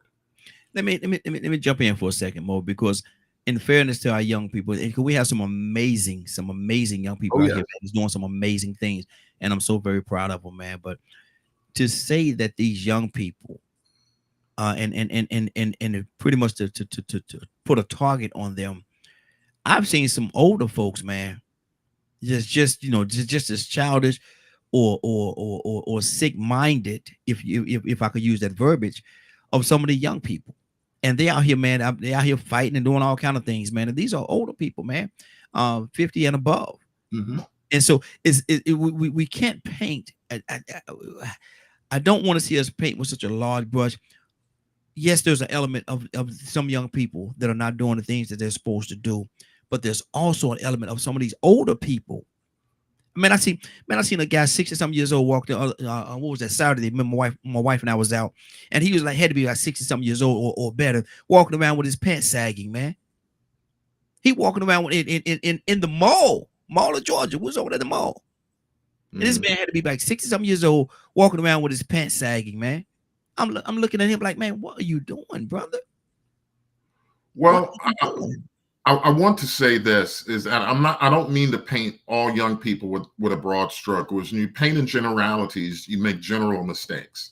Mm-hmm. I have one son that's been an honor roll student throughout his matriculation in high school, mm-hmm. and another son that's made some very, very bad decisions, and now he's suffering those consequences for those decisions. So young kids grow up to be older, immature ones without any guidance. One thing that I participate in is at the local YMCA every Monday at 6:30 is a Black Man Lab, where young and old in the community come together in a safe space and talk about things and are there to support one another. They feed you beforehand, and Louis Davis of the Davis Bozeman Law Firm is the founder and coordinator of that, and now they're spreading to other states as part of a community resource, because we all, from older to younger, have to come together to get the solutions that we need. So we have to come together. The village has to come together and instill the examples of what's going on within our community. And when I talk about the young folk and the shootings and everything else, it's a tragedy. And it's a tragedy that's happening near me that I have no control over. But in order for these kids to get guns, someone older had to sell them those guns. Maybe they got them from a younger person, but there was an adult somewhere in the mix putting violence within our community and reinforcing the idea that violence is the way to solve all issues and solve all problems. So I'm not downing young folk. Yeah. And I'm glad you said that, brother. I'm definitely glad you said that. But a lot of times we're going to speak about violence. Sometimes truth of the matter, that's all they know. Because like you said earlier, they have not been shown the other side. They have not been shown that there's a more peaceful resolution to whatever situation that you're in. There could be a more peaceful resolution, but because of the fact that that's all they know, they become a product of their environment, and that's very sad that they would do that or become that product. Cassandra, what's on your heart?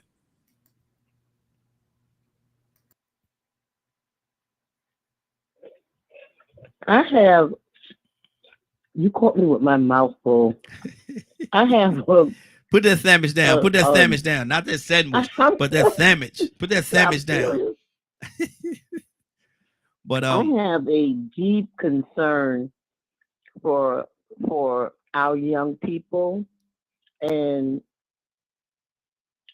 it's such a. I mean, I love our young people, and I'm talking across races. Yeah.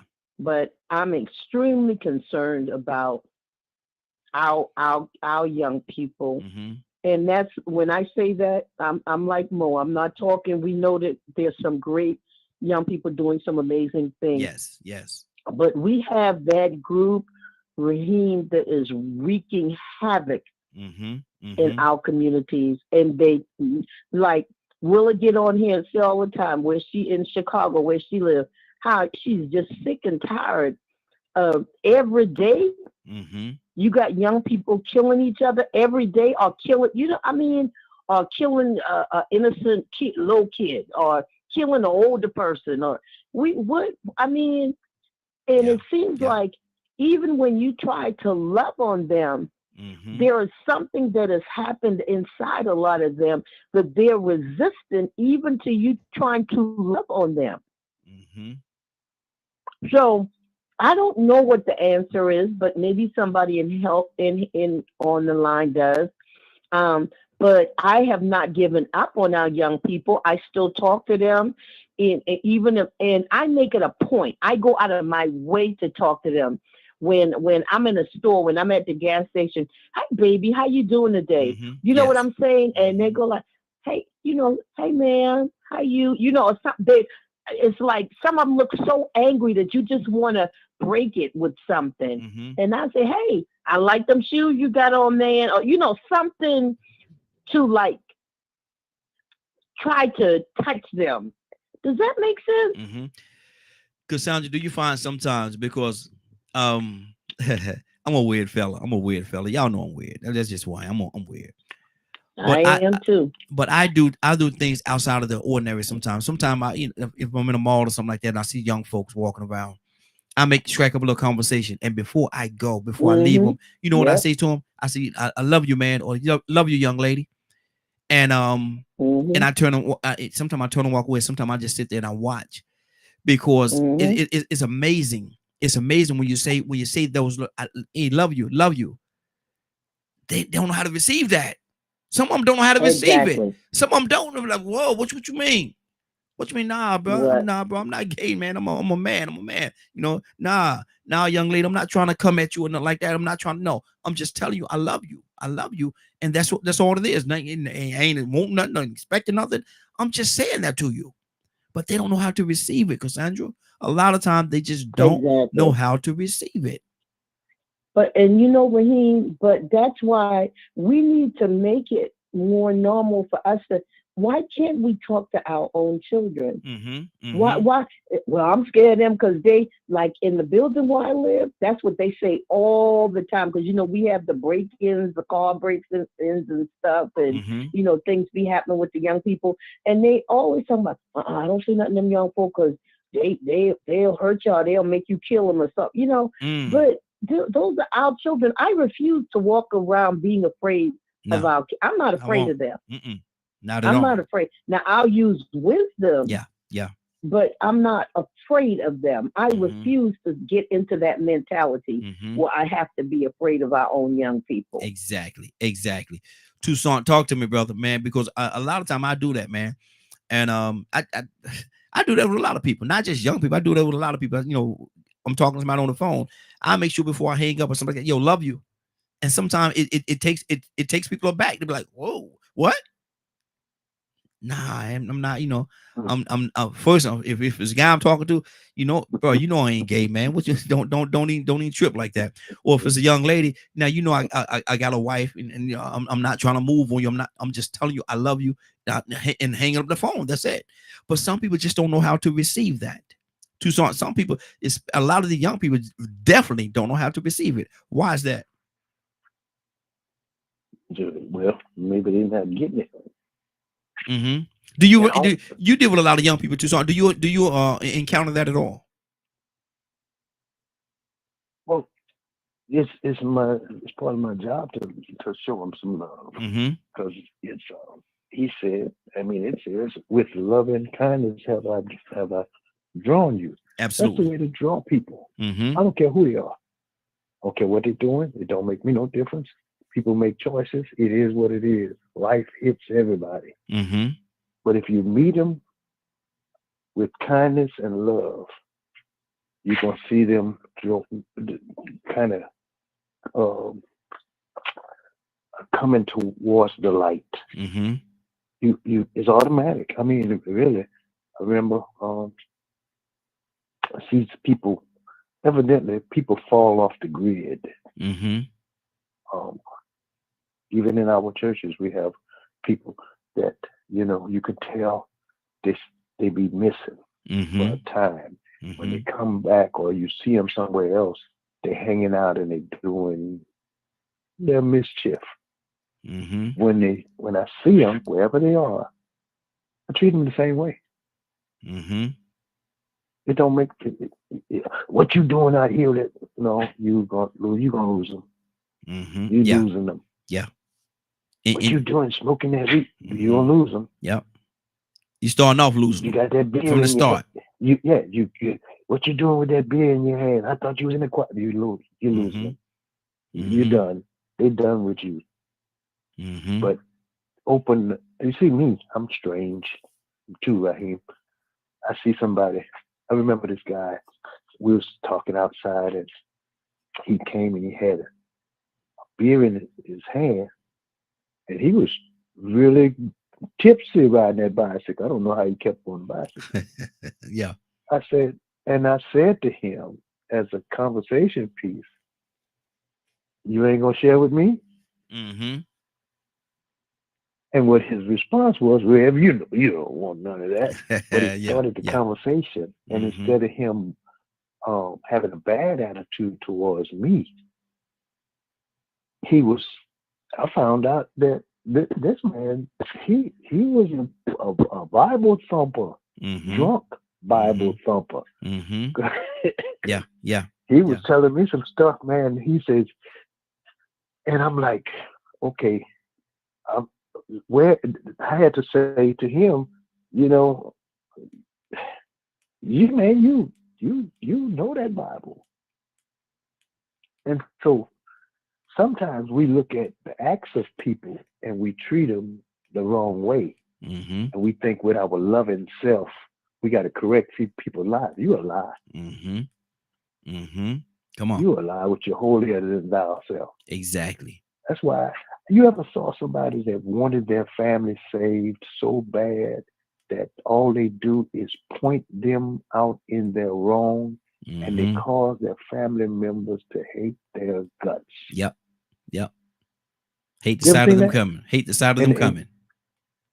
Yeah, I mean, they so holy that they can't even draw their kinfolk, because time they walk up, they say, "How you doing? Oh, blessed and highly favored. Oh, Lord, bless you. Hallelujah."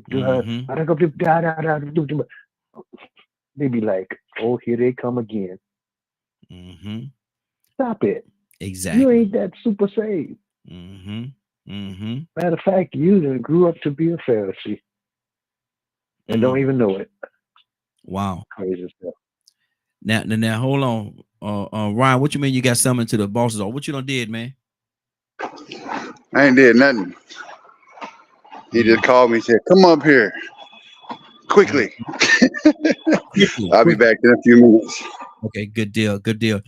Let me go to Leonard. Talk to me, brother. About what actually are we still talking when it refers to these young? Well, I heard y'all discussing about the young people, yes, and things of that nature, and it's always that point of view, the old looking at the young as if they were never young once. Yeah, come on. They will get old. Mm-hmm. I don't use being young as an excuse or as that type of thing. Never have. I wasn't stupid when I was just because I was young. Mm-hmm. I just wasn't. So the notion that somehow this wickedness or what have you is somehow related to being young, to me, I think is a bit far-fetched. Mm-hmm. Wickedness is what it is. It don't matter what age you are. It is what it is. And you have to be against that as opposed to being against a generation of some type or or a certain group or demographic or what have you. Everybody wants to act as if it's always somebody else. It's always somebody else doing something that's making things so bad. And then if you know it's something else, what are you doing to stop it? Yeah. I'm sorry. I just don't believe killers need to be hugged and that changes their point of view. I don't. I don't believe all the love in the world can stop a person from doing wrong if they want to. It's just going to happen. That's just what they do. It's just going to happen. It's just going to happen. Like, you know, sometimes I find that, you know, I just listen when I hear people talk about how they found Christ and all of these different before they were saved and blah, blah, blah. I didn't even have to get saved to know right from wrong. I knew right from wrong long before I was saved. So it amazes me that there was a period in somebody's life where somebody will say, well, I didn't know no better. I bet you did. You just chose not to do that. Boy, you lucky you didn't catch me 5 years ago, because before I became saved, because I'll have beat the brakes off of you. I doubt it. Like I doubt if you would do it now, Negro. Run up.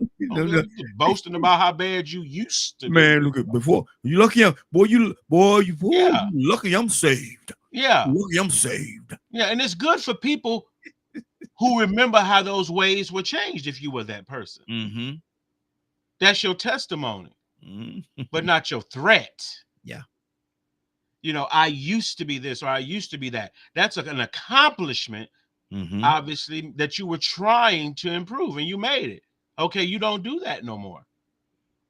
But I think, you know, we have to stop pointing the blame at people, places, and things and start really pointing at wickedness. Yeah. You can't keep dressing it up and changing it to whatever's popular to say. You just as wicked as anybody was back in Jesus' days. Saved or unsaved. Saved or unsaved. Like I say, I ain't never had that luxury that some of you talk about. When everything was so great and good and you know, blah, blah, blah, whatever. There was something wrong I knew I shouldn't be doing. I did it anyway because I felt like it.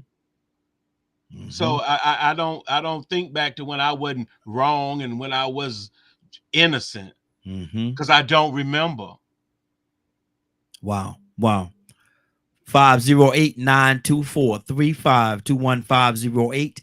508-924-3521. Mo, talk to me, brother. I think everybody's pretty much on point with this. No one has said that kids today are evil, in broad general strokes. But as the brother said, you know, wickedness is wickedness. Bad behavior is bad behavior. There's no age limit on it. You know, you can see the wicked people throughout history who did things thinking in their own mind. They were acting rationally. You know, everybody thinks they're a rational actor. Putin thinks he's a rational actor. Trump thinks he's a rational actor. We can go on down the line. In their minds, they're doing what they think they need to do to survive. And that's what we have to realize with these kids too. They're doing what they think they need to do in order to survive. And that's very important. We can't negate that or mince it any other particular way. Wow. 508-924-3521. Tucson, look at you lucky, man. I'm saved because you called me 5 years ago. You said something like that to me. Whoa. Tucson, have you heard that before? That ain't got nothing to do with 5 years ago. 10 years, 20 years, 30 years. Yeah, I ain't going to let you talk to me any kind of way. Period. I don't care who you are. In the name of Jesus. You ever saw somebody get whooped in the name of Jesus? That's a bad whooping. Wow. For real. No, but for real, Raheem. The old man ain't going nowhere. Yeah. You get me upset because you ever see somebody see their child mistreated and they come out of their holiness? Oh yeah. Wait a minute, Pastor. You better not. Wait a minute, Pastor. I gotta go take care of something. I'll be right back. You heard what I almost said. What's that? Pastor Bob, and I had to stop. Lord. Good sounds you about to act up. He about to act up real bad around here. I was thinking, you know, I'm Kevin Cassandra now. And really, we can. For real, we from the same mold. Exactly. Go ahead with that crazy stuff. I ain't super saved. Yeah. So I ain't trying to be. So you got people that speak in tongues can't speak to you. So you don't make no sense. So you'll still split a wig. You'll split a wig. Brush your head to the white meat. Lord. Brush your head to the white meat. I heard no, that's showing evil. I try to get away from it. I don't like drama. I stay away from it. I'm not violent, but sure enough, I can get violent just like everybody else. What you think people get guns for? But no, man, no, man, look here. You done broke in my house. Let me pray for you. Okay. Yeah. You know, I got a license to bury you. Wow. Lay him down and bury I got the book. Yeah. Ashes to ashes, dust to dust. So yeah. You came in preacher. Ashes to ashes, ashes to ashes, dust to dust. You came in my house now. I gotta do what I must. Yeah, right. They had a local pastor. Somebody broke in the house and he shot him. And the people got all irate about it. They're talking about, well, he's supposed to be he's a preacher. So is. He protecting his household. Yeah. So what you gonna do? Shoot him. You what you supposed to do? Oh, come on, let me fix you a sandwich. No, you're supposed to have shot him with some words. In John, it says that blah, blah, blah, blah, and then in Malachi, it says that you and I said about over there and and then what you supposed to do? Put on the whole armor of God. Yeah, put on the whole armor of God. I'm protected. I see you got my TV on your back, but I'm protected. The sword of the Spirit. Then put that machete on your back. That sounds so violent.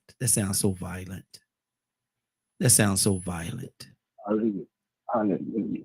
Jesus got mad. Why did he do that when he seen them exchanging money in the temple? You think he was, hallelujah, I'm the Son of God, and I just want y'all to stop that. Pray for him. We're not gonna act like that today. Come on now, put them doves up. He said, put them doves up. 508. That didn't work out. 508-924-3521. Now, Ryan, now, as Christians, are we supposed to be violent as well? Are we supposed to be violent? Are we supposed to be ready to split somebody's head down the middle? You gotta do what you gotta do. I don't know about all this white meat stuff and start making me question what's going on around here, Tucson. Whether if they got black meat, just bust them out. Listen, man. So, would you like me to tell you why I got called up to the office? Yeah, talk to me. You got a raise. Not yet. It's coming though.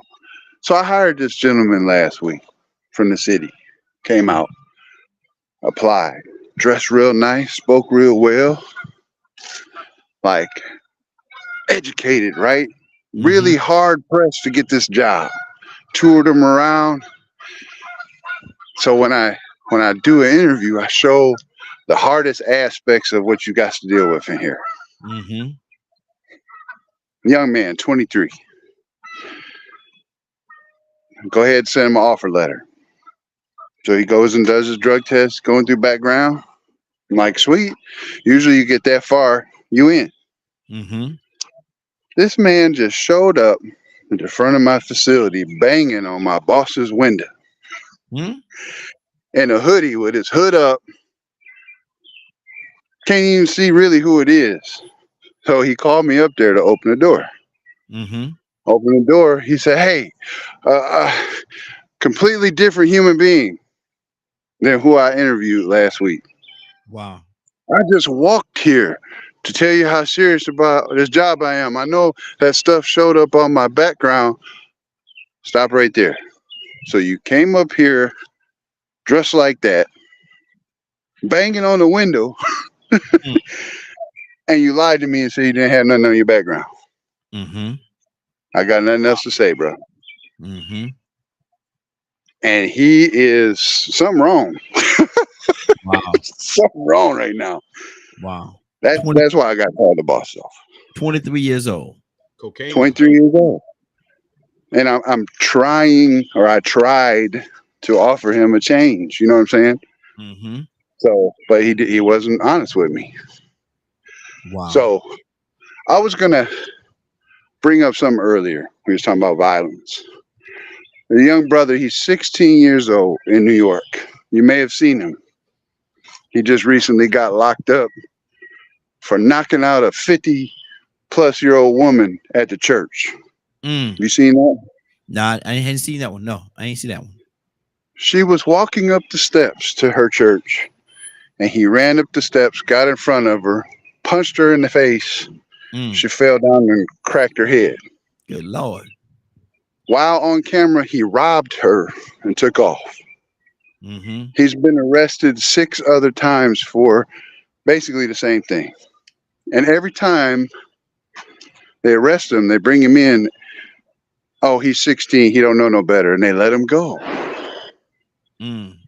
And it keeps happening. So when is enough enough? Yeah. In that scenario, what's it going to take?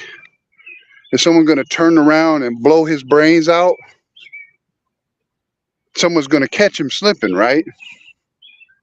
And then it's going to be the blame on the person that shot him because he's 16 and don't know no better.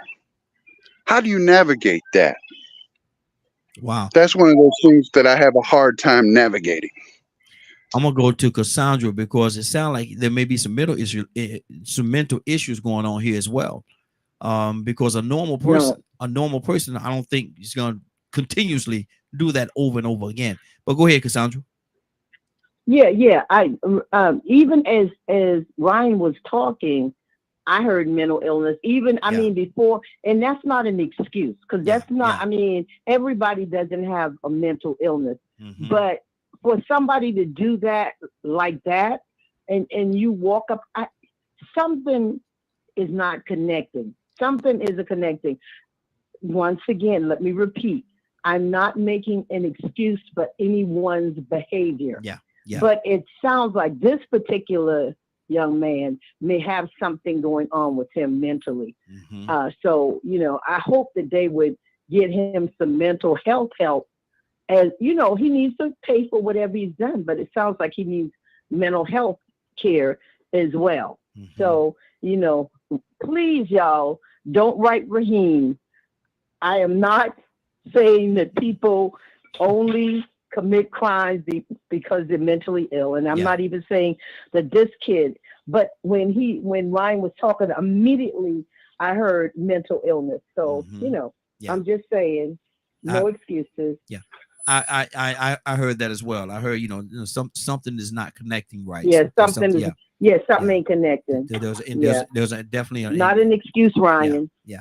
There's definitely an imbalance there. Leonard, what did you hear? I heard about a story about a man that's probably going to be killed sooner or later. Wow. Mental illness or not? No, I could care less. See, I'm not that way.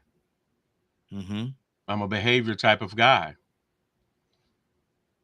I don't have no special feelings. I don't have no need to label or what have you. I'm basically just clearly on that particular action. You have to pay for your behavior. I don't care where you came from, what color you happen to be, or what situation you happen to be from. There is a cost that must be paid. I'm like Ryan. I mean, a lot of people say, I don't know what to do. I know exactly what to do to him. And what's that? Oh, he's going to be confined for the rest of his natural life. Would you want to put him in a regular institution or a mental institution? Well, it really depends. He can be in a penal institution that offers mental health. But one, I believe everybody should be punished for their behavior when they do such things. I don't believe there's any excuse for it. Because one, that's the only way you make hold people accountable is for what they do. And that's what we should be doing. But 2 times we offer too much discretion in these matters. This notion that just because you're 16, for some reason, you don't know right from wrong. Like I say, I don't know about that. You know, that courtesy y'all give some people. I don't. Okay. But see, my thing is, and again, I'm gonna put this disclaimer out there, not necessarily a disclaimer, but I'm gonna say this: everybody have their own opinion, and I'm not here to give anybody their opinion. People feel the way they feel, and that's one of the beauties of being on the Morning Glow. We speak what we feel, but I think that if a person is not in their, if they're not in their right faculties, if their mind is not working, now the lady that happened to, or the people that happened to, I'm sure they don't want to hear me say this because they've been assaulted. And they don't want to hear me say this, but my thing is, if a person has an imbalance, I think we need to address that imbalance first too. I think we need to, do what we can do to help them. Right. I mean, like I say, and I'm kind of opposite of that. So I don't have that notion. Like I say, I don't believe you hug a murderer and it changes his point of view. Facts. But at the same time, I think if a person is doing something not knowing and because their mind is not right, I think that needs to be addressed as well. I'm not saying I grew up around a lot of folks who mind wasn't right. Okay, but like Cassandra, I don't want to come across as if I'm making an excuse for them. That's not what I'm trying to do. But I think that they do need help. They do need help. I mean, I guess. You know, yes. I look at it from a different. I kind of take both of your sides, right? But I'm looking at it from a third party perspective. I think that in this case, this man has been robbing and knocking these old white ladies out and robbing them and getting away with it, and he keeps doing it because they keep just letting him out of jail. Yeah, they're not holding him accountable. So he's like, I'm gonna go ahead and do it again because they're not gonna do anything to me. Why do you think that's how I feel? Why do you think they keep letting him out though? Maybe that's exactly why. This is from their mouth. Is he's 16? He don't know no better. That is from straight from. Like, come on, man. Some of that now. There's Ryan, a big difference. Ryan, can you send me that story? Because I want to see that. And they're specifically saying they're letting him go because he's 16 and he doesn't know any better. They're putting 12-year-olds in jail. So you're saying, hey, I got you back on that one. I'm 100% with you because I'm in the same boat. They've done executed people at that age for killing folks. Yeah. So Ryan. But this is New York. This is New York, Cassandra. It's New York. New York's done gone and lost their mind. New York, a lot of people up too, though. I know, but it's like these other states where you come on in, you can steal as much as you want as long as it's under a certain dollar amount. They're incentivizing crime. It doesn't make any sense. See, that's especially if he's done that more than once and they've caught him doing that more than once. To say that they're going to let him out, he's only 16, he don't know no better. That's you know what I related to, Raheem? That's tricky to me. That's real tricky to me. What's that? Because it came up earlier where I mentioned it in the chat as it relates to hypocrisy. And people that you claim moral values, but your behavior is indicating something different. Which means the moral value you use at your leisure. but you usually do what you want to do. And this is the state that we're in. Wow. And then we have all these people that make excuse for this wickedness. Mm-hmm. And then they now wringing their hand. We don't know what to do. You'd know what to do if you punched your girlfriend in the face, I bet. Mm-hmm. You know what they do if you punch your wife, your daughter. You know then, wouldn't you? Mm-hmm. But when it's somebody else, now all of a sudden you don't know. Wow. See, you all took offense when they used the word super predator. Mm-hmm. While these super predators roams your neighborhood all day and night. Just looking for people to assault and to offend. You ever been around a group of people that's sitting there planning their wrongdoing for the evening? Have you? I'm just asking. No, I have not. Some of you may not want to admit it. I have not. No. Okay. Not knowingly. Okay. So if you don't know these people, and you out there look, well, something must be really wrong. Yeah, they wicked. They like to do wrong. They ain't got no mental problem. They just like to do wrong. They like to steal. They like to rob. They like to kill. That's what they do. Wow. Hugging ain't gonna help these people. A person, Leonard. See, this is real touchy right here. A person that's willingly just going out and harming and hurting another individual, another person. You don't think there's an imbalance in that person? No. Wow. They may just want something that they may just, or they may be mad, and that's maybe the way they take their anger out on other people. You never know. I mean, I find it hard to. I'm 53 years old. Wicked people are a dime a dozen. Wow. They everywhere you go.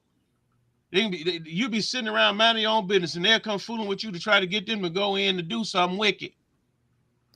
And this, I'm sorry, but I don't want to seem like maybe Tucson need to respond. Because I can't be the only one. This can't be rare. I mean, this is pretty normal and natural going on. It's been going on for quite a minute now. And with that being, and so have mental illness. It's been going on. Sometimes it's been addressed, and sometimes it has not. But I understand exactly what you're saying. I'm not going to say that you're wrong, but I'm on a different side of the equation of the coin in regards to this. Let me go to Ibrahim. Ibrahim, good morning, sir. How are you doing this morning?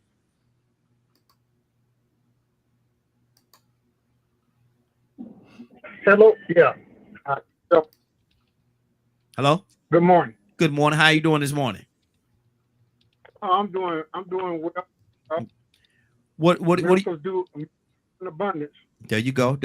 What do you think about what we're talking about right now, man? This 16-year-old walked around and it's been clarified, said that it was a 68-year-old woman and he punched her, robbed her, and she fell and fractured her skull. But see, he's done it to several other people. Do you think there's some kind of mental illness going on right here? What do you think should happen? So it's been said that they let him go because he's 16. I think we got a mass. I'm getting fever. Y'all got that? Yeah, you skip your voice. Your voice is skipping a little bit, brother. Okay, I keep getting a feedback. That's why I stopped. Okay, go ahead.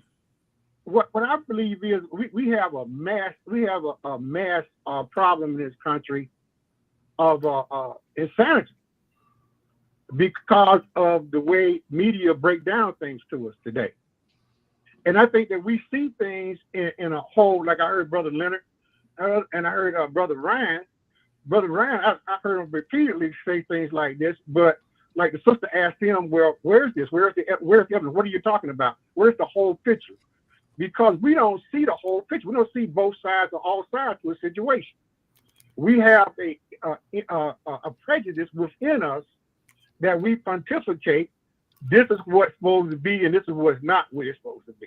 Now, we know these things are certain things, but yet we'll sit here and watch murder of tens of thousands of people over a span of 20, 40, 50 years, 60, 70, 40, 70-something years. And we sit back and say, well, those people are at fault because, those are errors.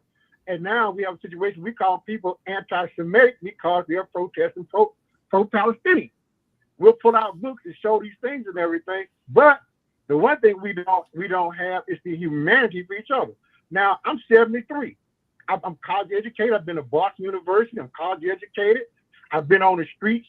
I was raised up middle class, and I chose the streets. I done done all kind of crazy things. And you know, a lot of things I did was because of everybody was doing it, and that was considered to be normal in some cases.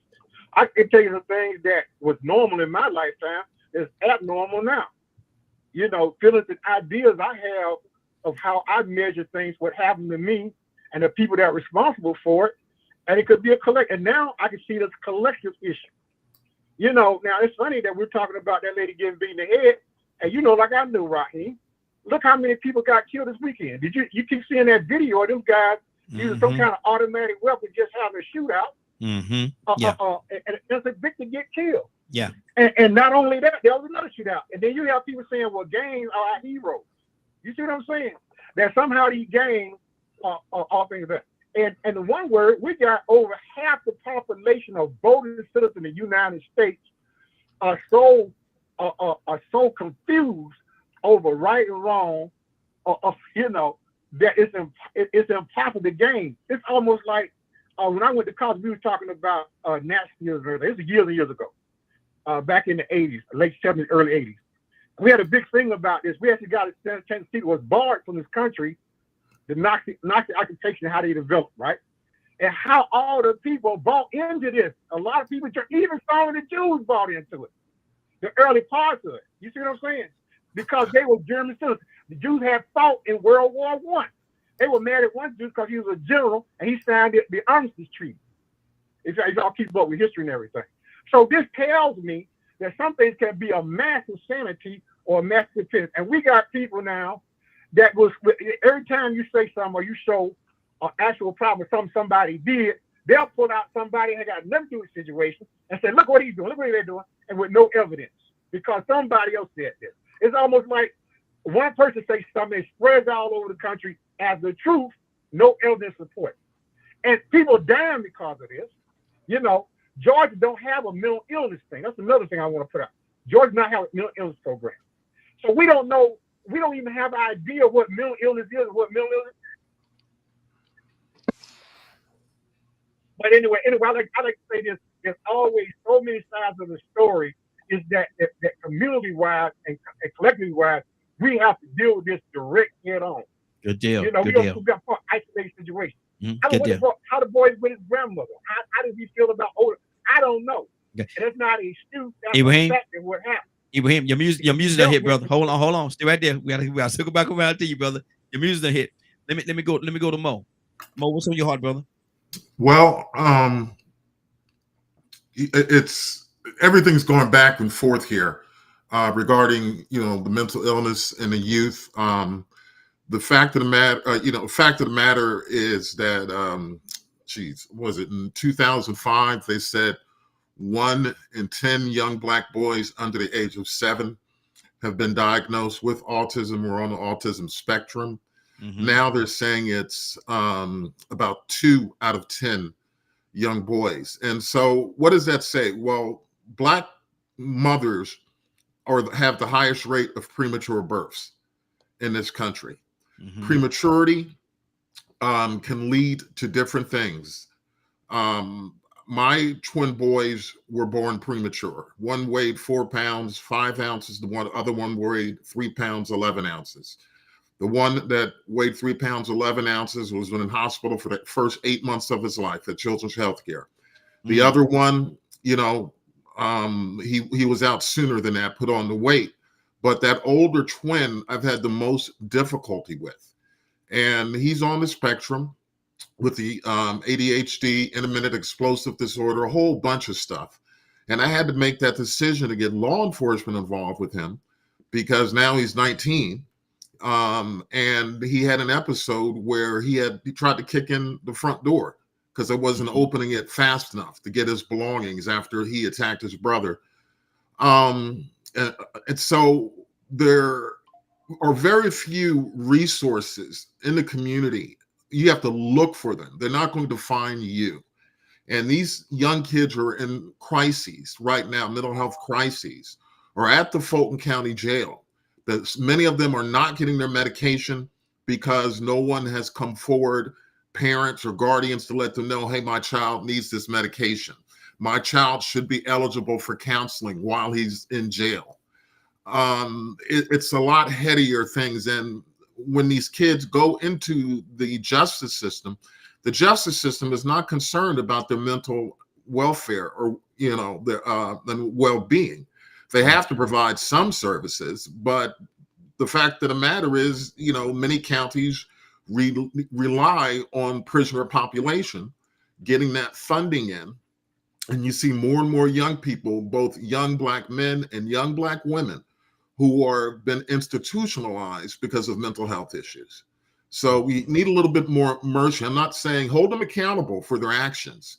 Definitely, if they're creating violence, you don't have to have a violent person around you. But at least take the proper actions if they're a family member or someone close to you to get them the help that they need. That's good. That's good. Ryan, talk to me, brother. Yeah, so just doing a little more reading on it, like I had put in chat. My man got arrested 3 days before he did that to the 68-year-old for doing it to a 50-year-old. Wow. And like the humanity part, that's where I feel like there might be a disconnect, because you ran up in front of her, punched her in the face, watched her fall and bust her head on the concrete off of 5 steps going up to the Greek Orthodox Church. And then you sifted her pockets, lifted her purse, and then stole her car. Like, that's the disconnect to me. You see her, you did that, she's laying there bleeding out. From what it says, she can move her legs, but not her arms yet. She got bleeding on the brain. I pray for her recovery, but you're taking the time to sift her pockets. So that tells me that you know exactly what you're doing. She down and out. I'm going to sift her pockets. There go the car keys. Oh, there's the car. Gone. So this time they've arrested him and held him. Thank goodness, right? 16-year-old. It's like her son said in the interview, what kind of anger do you have inside of you that you would do this to someone like that as a young man at that age, right? Like, I was angry about some stuff when I was 16. Yeah. And I really did some bad stuff, but I never hurt nobody else. That wasn't their fault. Exactly. Wow. Tucson, talk to me, brother. Tucson, talk to me. What do you hear, man? What are you hearing? So,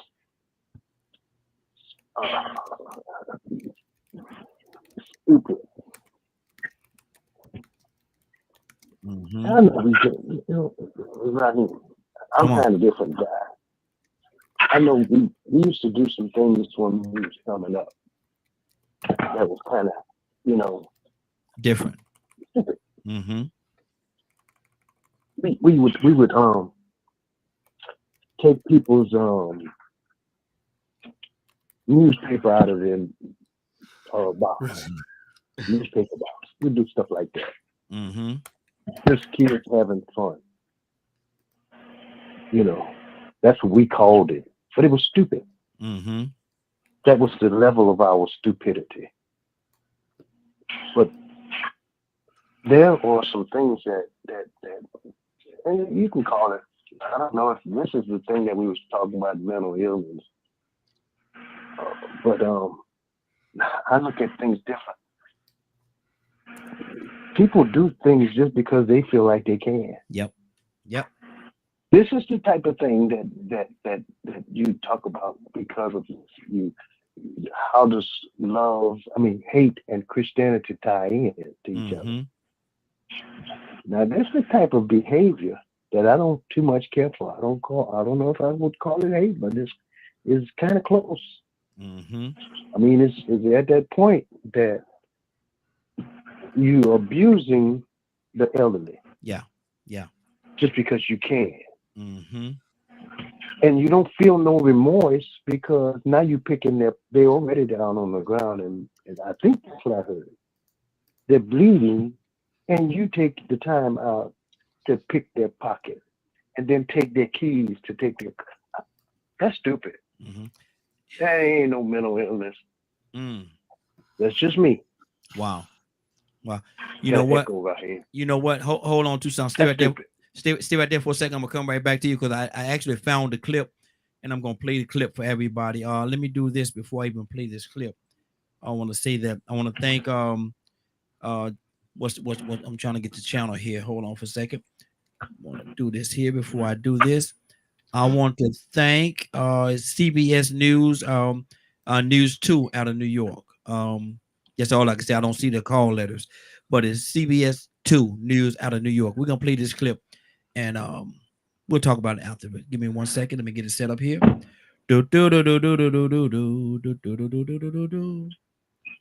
right, here it is. Let's listen to this. Under arrest, accused of pushing a woman down the stairs outside of a Queens church. The victim is now recovering in the ICU. CBS News' Natalie Duddridge live outside the 107th precinct in Fresh Meadows with more. Natalie. Good morning, Chris, Mary. Well, I had a chance to speak to the victim's nephew earlier this week, and he said that she suffered a fractured skull, a black eye, but is finally showing signs of improving, is now recognizing her family. So he says that's very hopeful. Now, this all happened on Sunday morning, and as you mentioned, the police now made arrest a 16-year-old boy. They believe this is the person in this video showing the 68-year-old woman walking up the stairs to a church entrance. The suspect then runs up the stairs in front of her. Police say he pushed her, causing her to fall backwards down the stairs onto the sidewalk. This all happened outside of the St. Demetrius Church on 152nd Street. Authorities say the suspect grabbed the woman's bag, checked her pockets, and then took off with $300, her cell phone, a credit card, and keys in her bag. And also, that suspect stole the victim's vehicle because the keys in her bag were her car keys. He then drove off, and in a statement, the victim's nephew says he trusts that the district attorney as well as the NYPD will give this case the attention it deserves. Now, again, we are outside the police precinct here. Last night, police arrested and charged this 16-year-old boy, and those charges include robbery, assault, as well as grand larceny, but they cannot release his name as of now because he is a juvenile. We're in Queens. Natalie Duddridge, CBS 2 News. Natalie, thank you. Wow. There you have it. There you have it. Go ahead, Tucson. Now I'm mad. Mm-hmm. Now I'm really upset. And I would say prosecute his little tail to the fullest. Because when you get behind them bars, that's the only time you might be able to see the action of your ways. Let him have it. I don't care who child that is. I don't care if it's mine. Let him learn. Because this is an elderly woman. You mean to tell me you're going to walk up behind her and then you stand right in her face, see how old she is, see the woman, helpless, and you just push her down. Lock his little tail. I'm being kind. There's some things that I used to would say. You see what I'm saying? Used to. It might be just, Cassandra may know, sometimes they do that out of initiation for gang, activity. But lock him up. Lock him up. Lock him up. Wow. And in the name of Jesus. Wow. Wow. In the name of Jesus. Okay, you put a little filler on the end there. Sandra, what did you hear?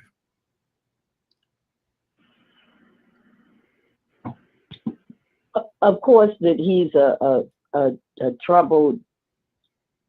I know y'all don't want me to say kid, but he's a troubled kid, and yeah, he needs to. He definitely needs to. If they know, see, I'm still gonna stick to what I said. If they have evaluated this kid and they said there's nothing wrong with him, mentally, that his mental health is what it should be, then absolutely he needs to be punished the way he needs to be punished, whatever that is.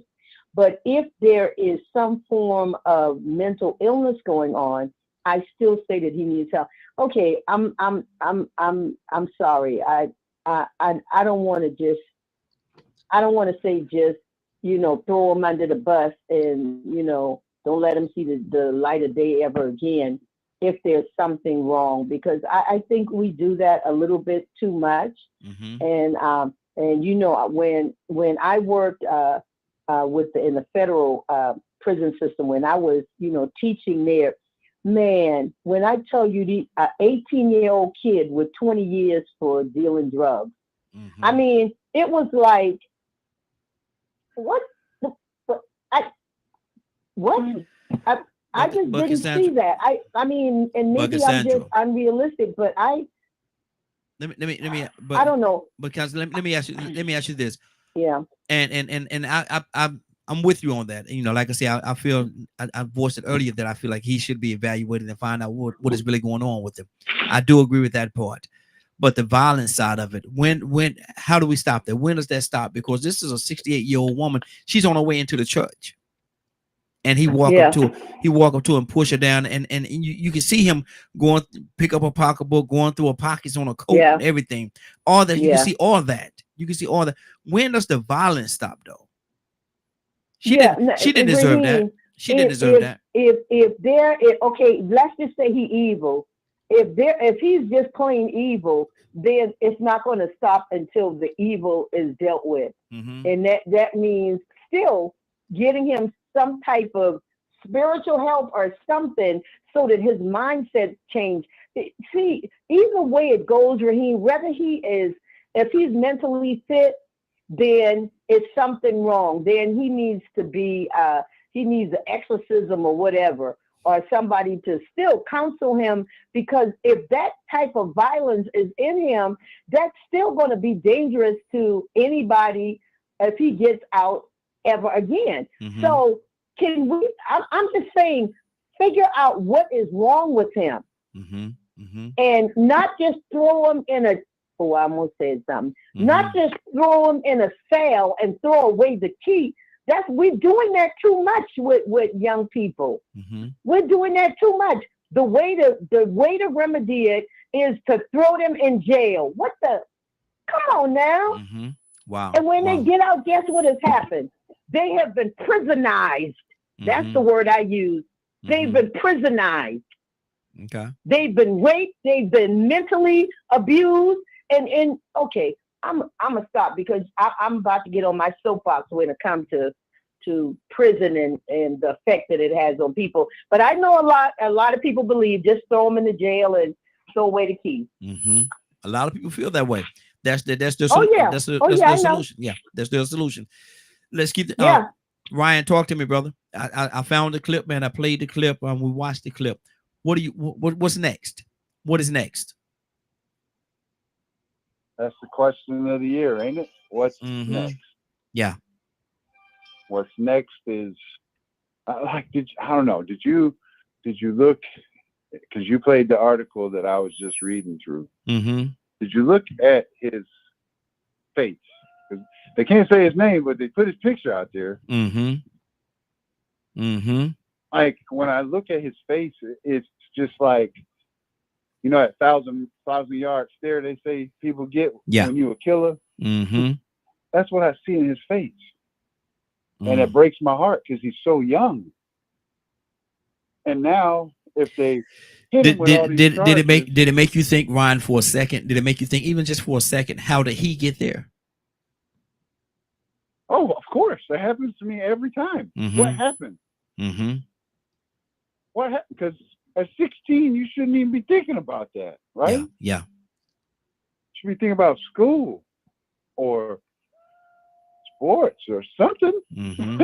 Not mugging old ladies and stealing cars, right? Like, I don't know. Like, I guess my heart kind of goes out, but at the same time, give him what he deserves. Give him what he asked for. But he got some hefty charges. He got some hefty charges on him.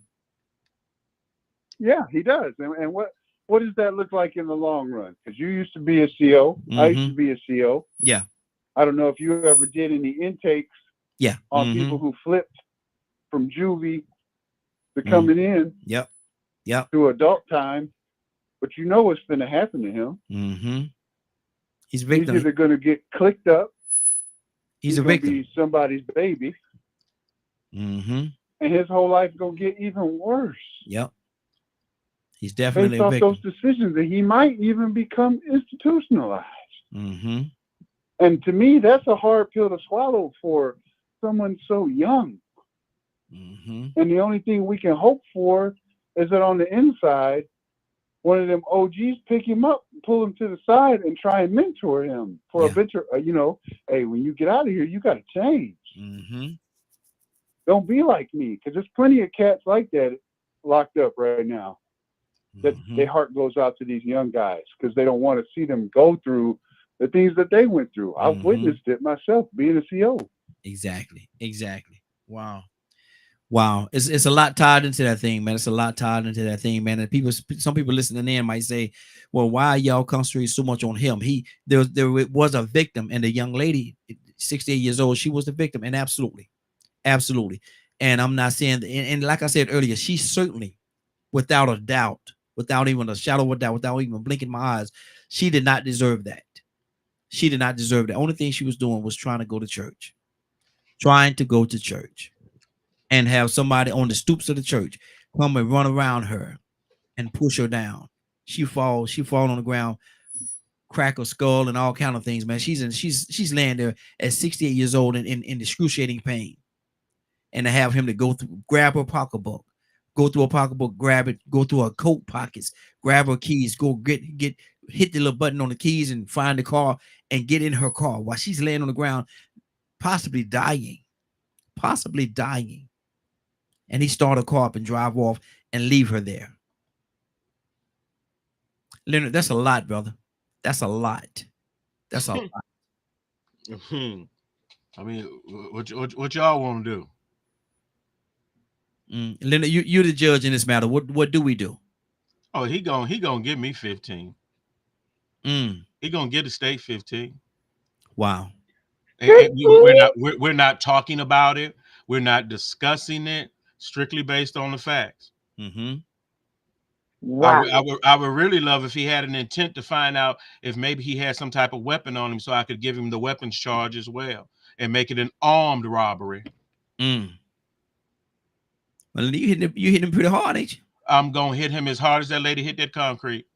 Y'all can sit around here and pray about the devil all you want. I'm not. I have no sympathy for people that harm the innocent. And she was zero. And she was very innocent. And she was, and I got to stand with you on that because she was very innocent. Cassandra said 15. Or you think that's a little harsh, Cassandra? I say just put them up against the wall and shoot them. They ain't no good. They'll never be anything. He's 16. He'll never amount to anything. Just go ahead and put him up against the wall and shoot him. That's my answer. That's my answer for 100. No, it ain't. I think you should take everybody that's a criminal, everybody that breaks the law and do something to somebody innocent. I want y'all to put them up against the wall and just go ahead and shoot them all. That way, after all of these teenage boys, just shoot them. That'll end that whole thing. We won't have to worry about them no more. And I think it would be a great deterrent.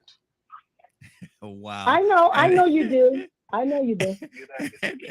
he gonna co-sign it.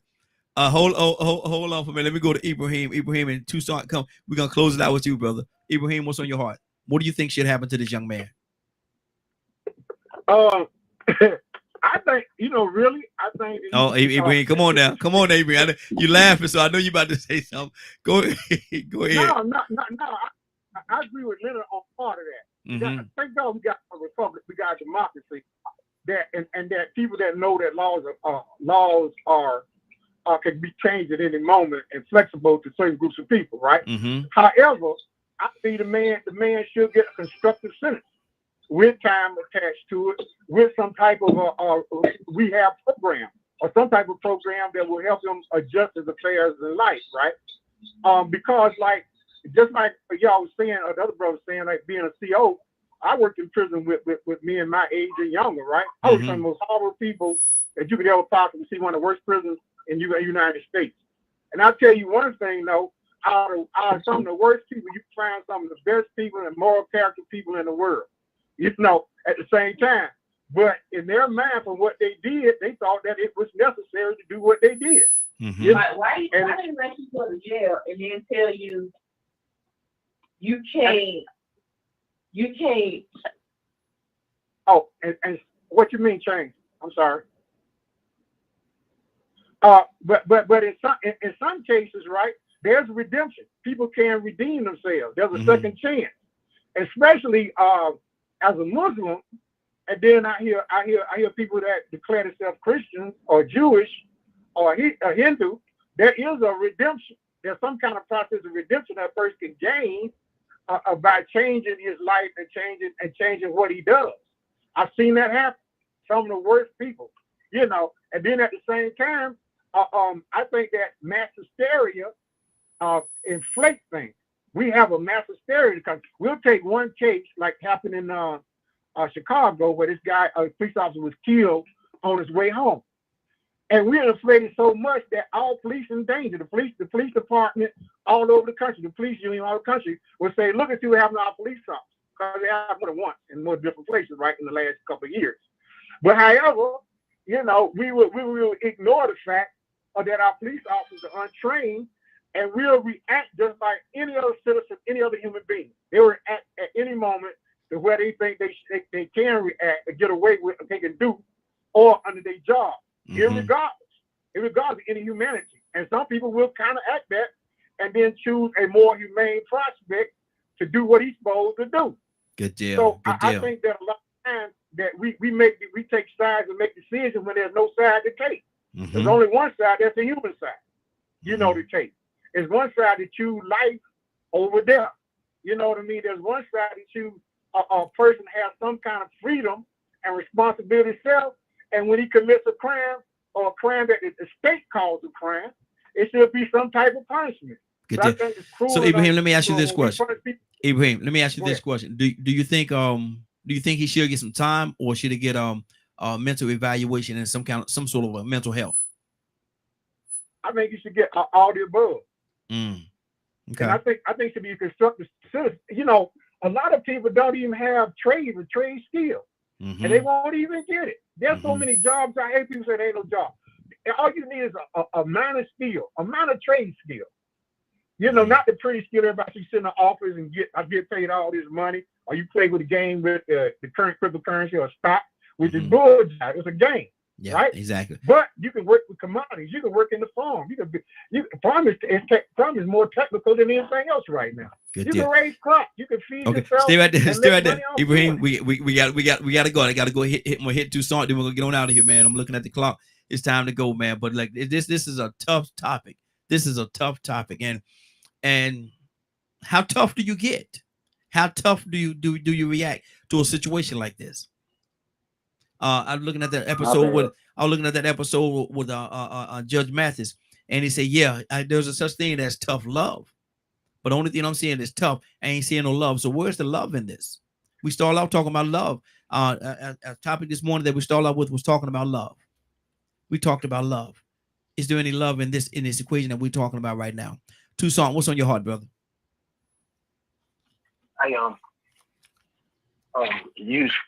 When they go to the jail to quote minister to young men that's there, I tell them, you know, this is the place that God has saved your life because you wouldn't stop. So He stopped you. Yeah. From acting a fool. You're around here robbing and stealing and doing all kinds of things. And now you got a place that you can sit so that by design, God has sent somebody in here to talk to you, because nobody could talk to you. Your mama couldn't talk to you. Your daddy couldn't talk to you. You don't listen to nobody. So here's your rescue. Here's the place of redemption for you reaping what you sow. Come on. Now we've come to love you in this place where you can't get away.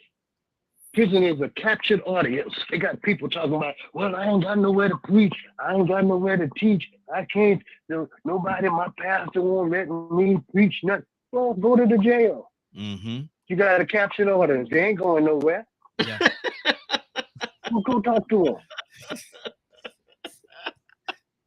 That's the way I feel. This dude, man. I mean, hey, that's a good learning experience, because you want to be a bold soldier. They in there cussing and fussing and playing cards and doing all kinds of things. Go talk to them with your bold self, mighty man, mighty woman of God. Go talk to them. Wow. See, I love that too, son. Talk to all the nice people. He said, "Got a captive." To break up the thing. He said he got a captive audience. I'm sorry. I just want to say one thing. We had a program in the prison where we let the victims come and sit and talk to their perpetrators. You know what I mean? We used to do that, and we found out after a period of time, the victims will bond with inmates that assaulted them. Yep.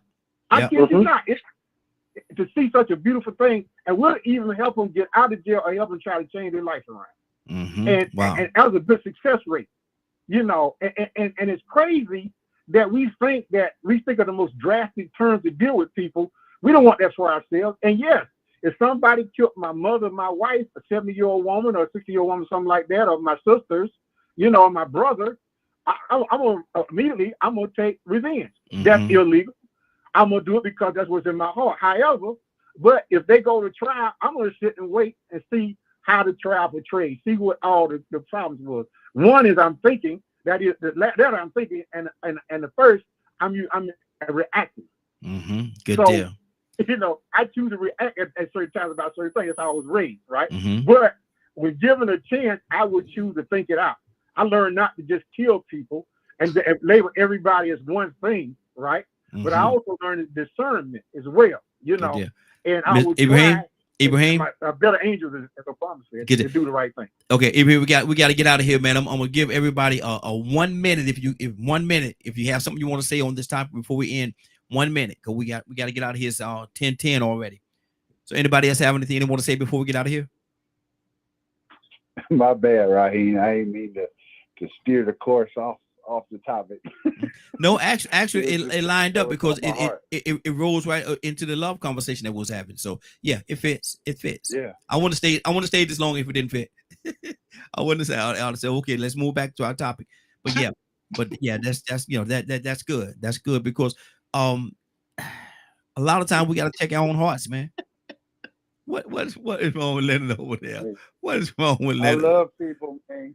I love people. I just want to say that I love people, but some things I just can't get behind. Yeah. And in that certain situation, that teenager is going to be lucky if he gets locked up, or maybe not. Maybe somebody will knock him off the stairs and he crack his skull open. You know what I'm saying? So it's a touch, like you said, it's a touchy, complicated situation because you want to love him because of his age, but at the same time, he did wrong. An eye for an eye, huh? Wow.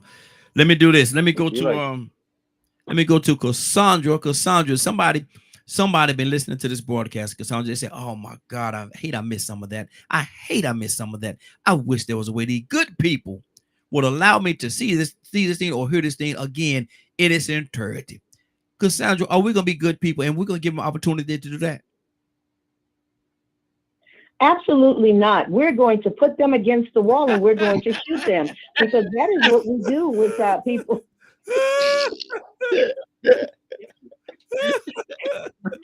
Oh my God. Lord. Okay.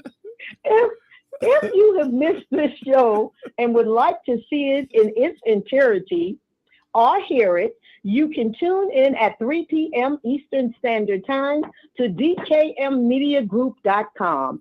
3 p.m. Eastern Standard Time at DKMMediaGroup.com. And we're not going to shoot you. Not going to shoot you at all. We're going to shoot you with some love. We're going to shoot you with some love. Yeah. Well, Toussaint, can I get you to pray us out this morning, sir? Yeah, okay. Well, God, we come now, and we have to give you glory and honor, praise. We lift you up. Teach us your ways, your will, so that we would be better as we relate to one another.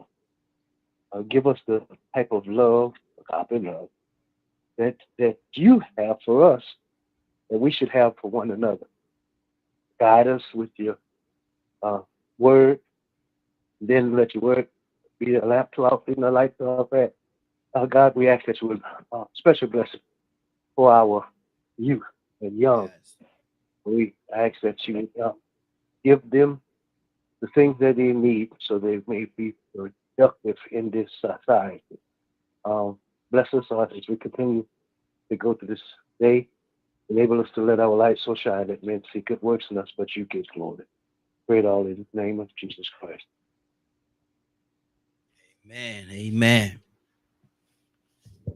Well, it's been a great broadcast, y'all. I want to thank everybody for joining us. And more than that, I want to thank you for allowing DK Media Group and Associates and the Morning Glow for being a part of your morning. It is now, what time is it? Yes, sir. You know, back in the day, if they had disobedient children in biblical days, they would take them out in the street and stone. We are such we were such violent people. It didn't come that instructions didn't come from us. Yeah. I know. Well, things that make you say, Well, listen, y'all are hilarious. Leonard, I don't know what I'm gonna do with you, brother. I'm not gonna do nothing with you. I'm just gonna sit over here in the corner and chill on out, so I don't get shot. Exactly. I don't want to be. I don't want to be up against that wall. I don't want to be up against that wall, Cassandra. I don't want to be up against that wall, Cassandra, talking about. Y'all better quit playing with her. She go get you. Exactly. On a great note. Y'all. On a great note. Exactly. Yeah. I will say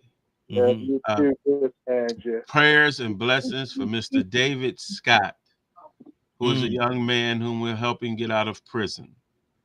Wow. And this is a good show to compare this example of a young man at the age of 19 who done something despicable. For which he was waiting his sentence for, was attacked at 19 in prison, waiting his sentence by another man who was out to kill him and stabbed him. And in the fight, this man lost his life. They charged Mr. Scott with his murder, who was defending himself. Yeah. So this is a contradiction in both, that even though this man had been is standing waiting conviction for one crime, another crime was perpetrated on him.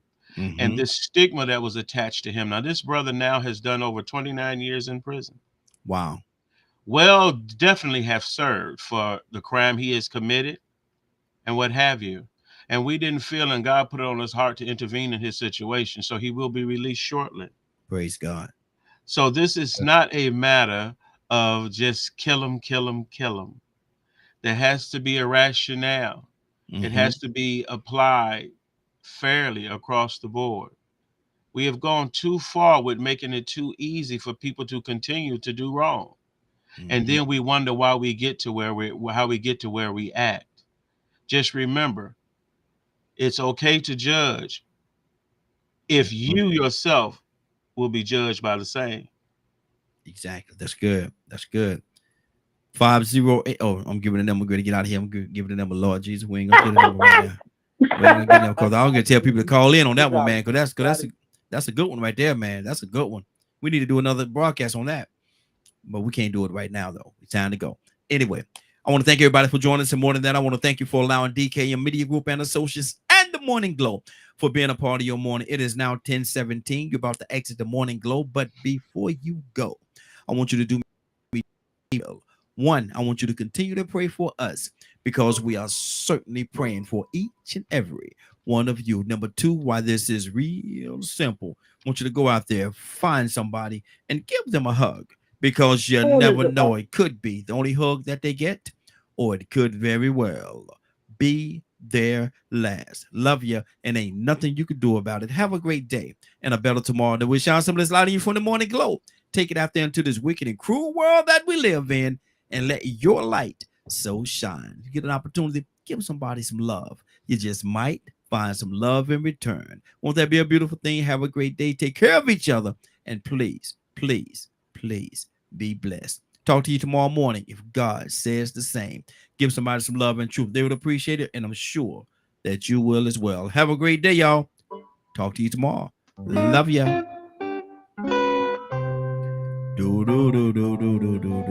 Trying to get that thing to stop so I can shut it down. Trying to shut it down, Leonard. It's working differently today. Yeah. Got the other side here. Yeah, let me see. Let me do this here.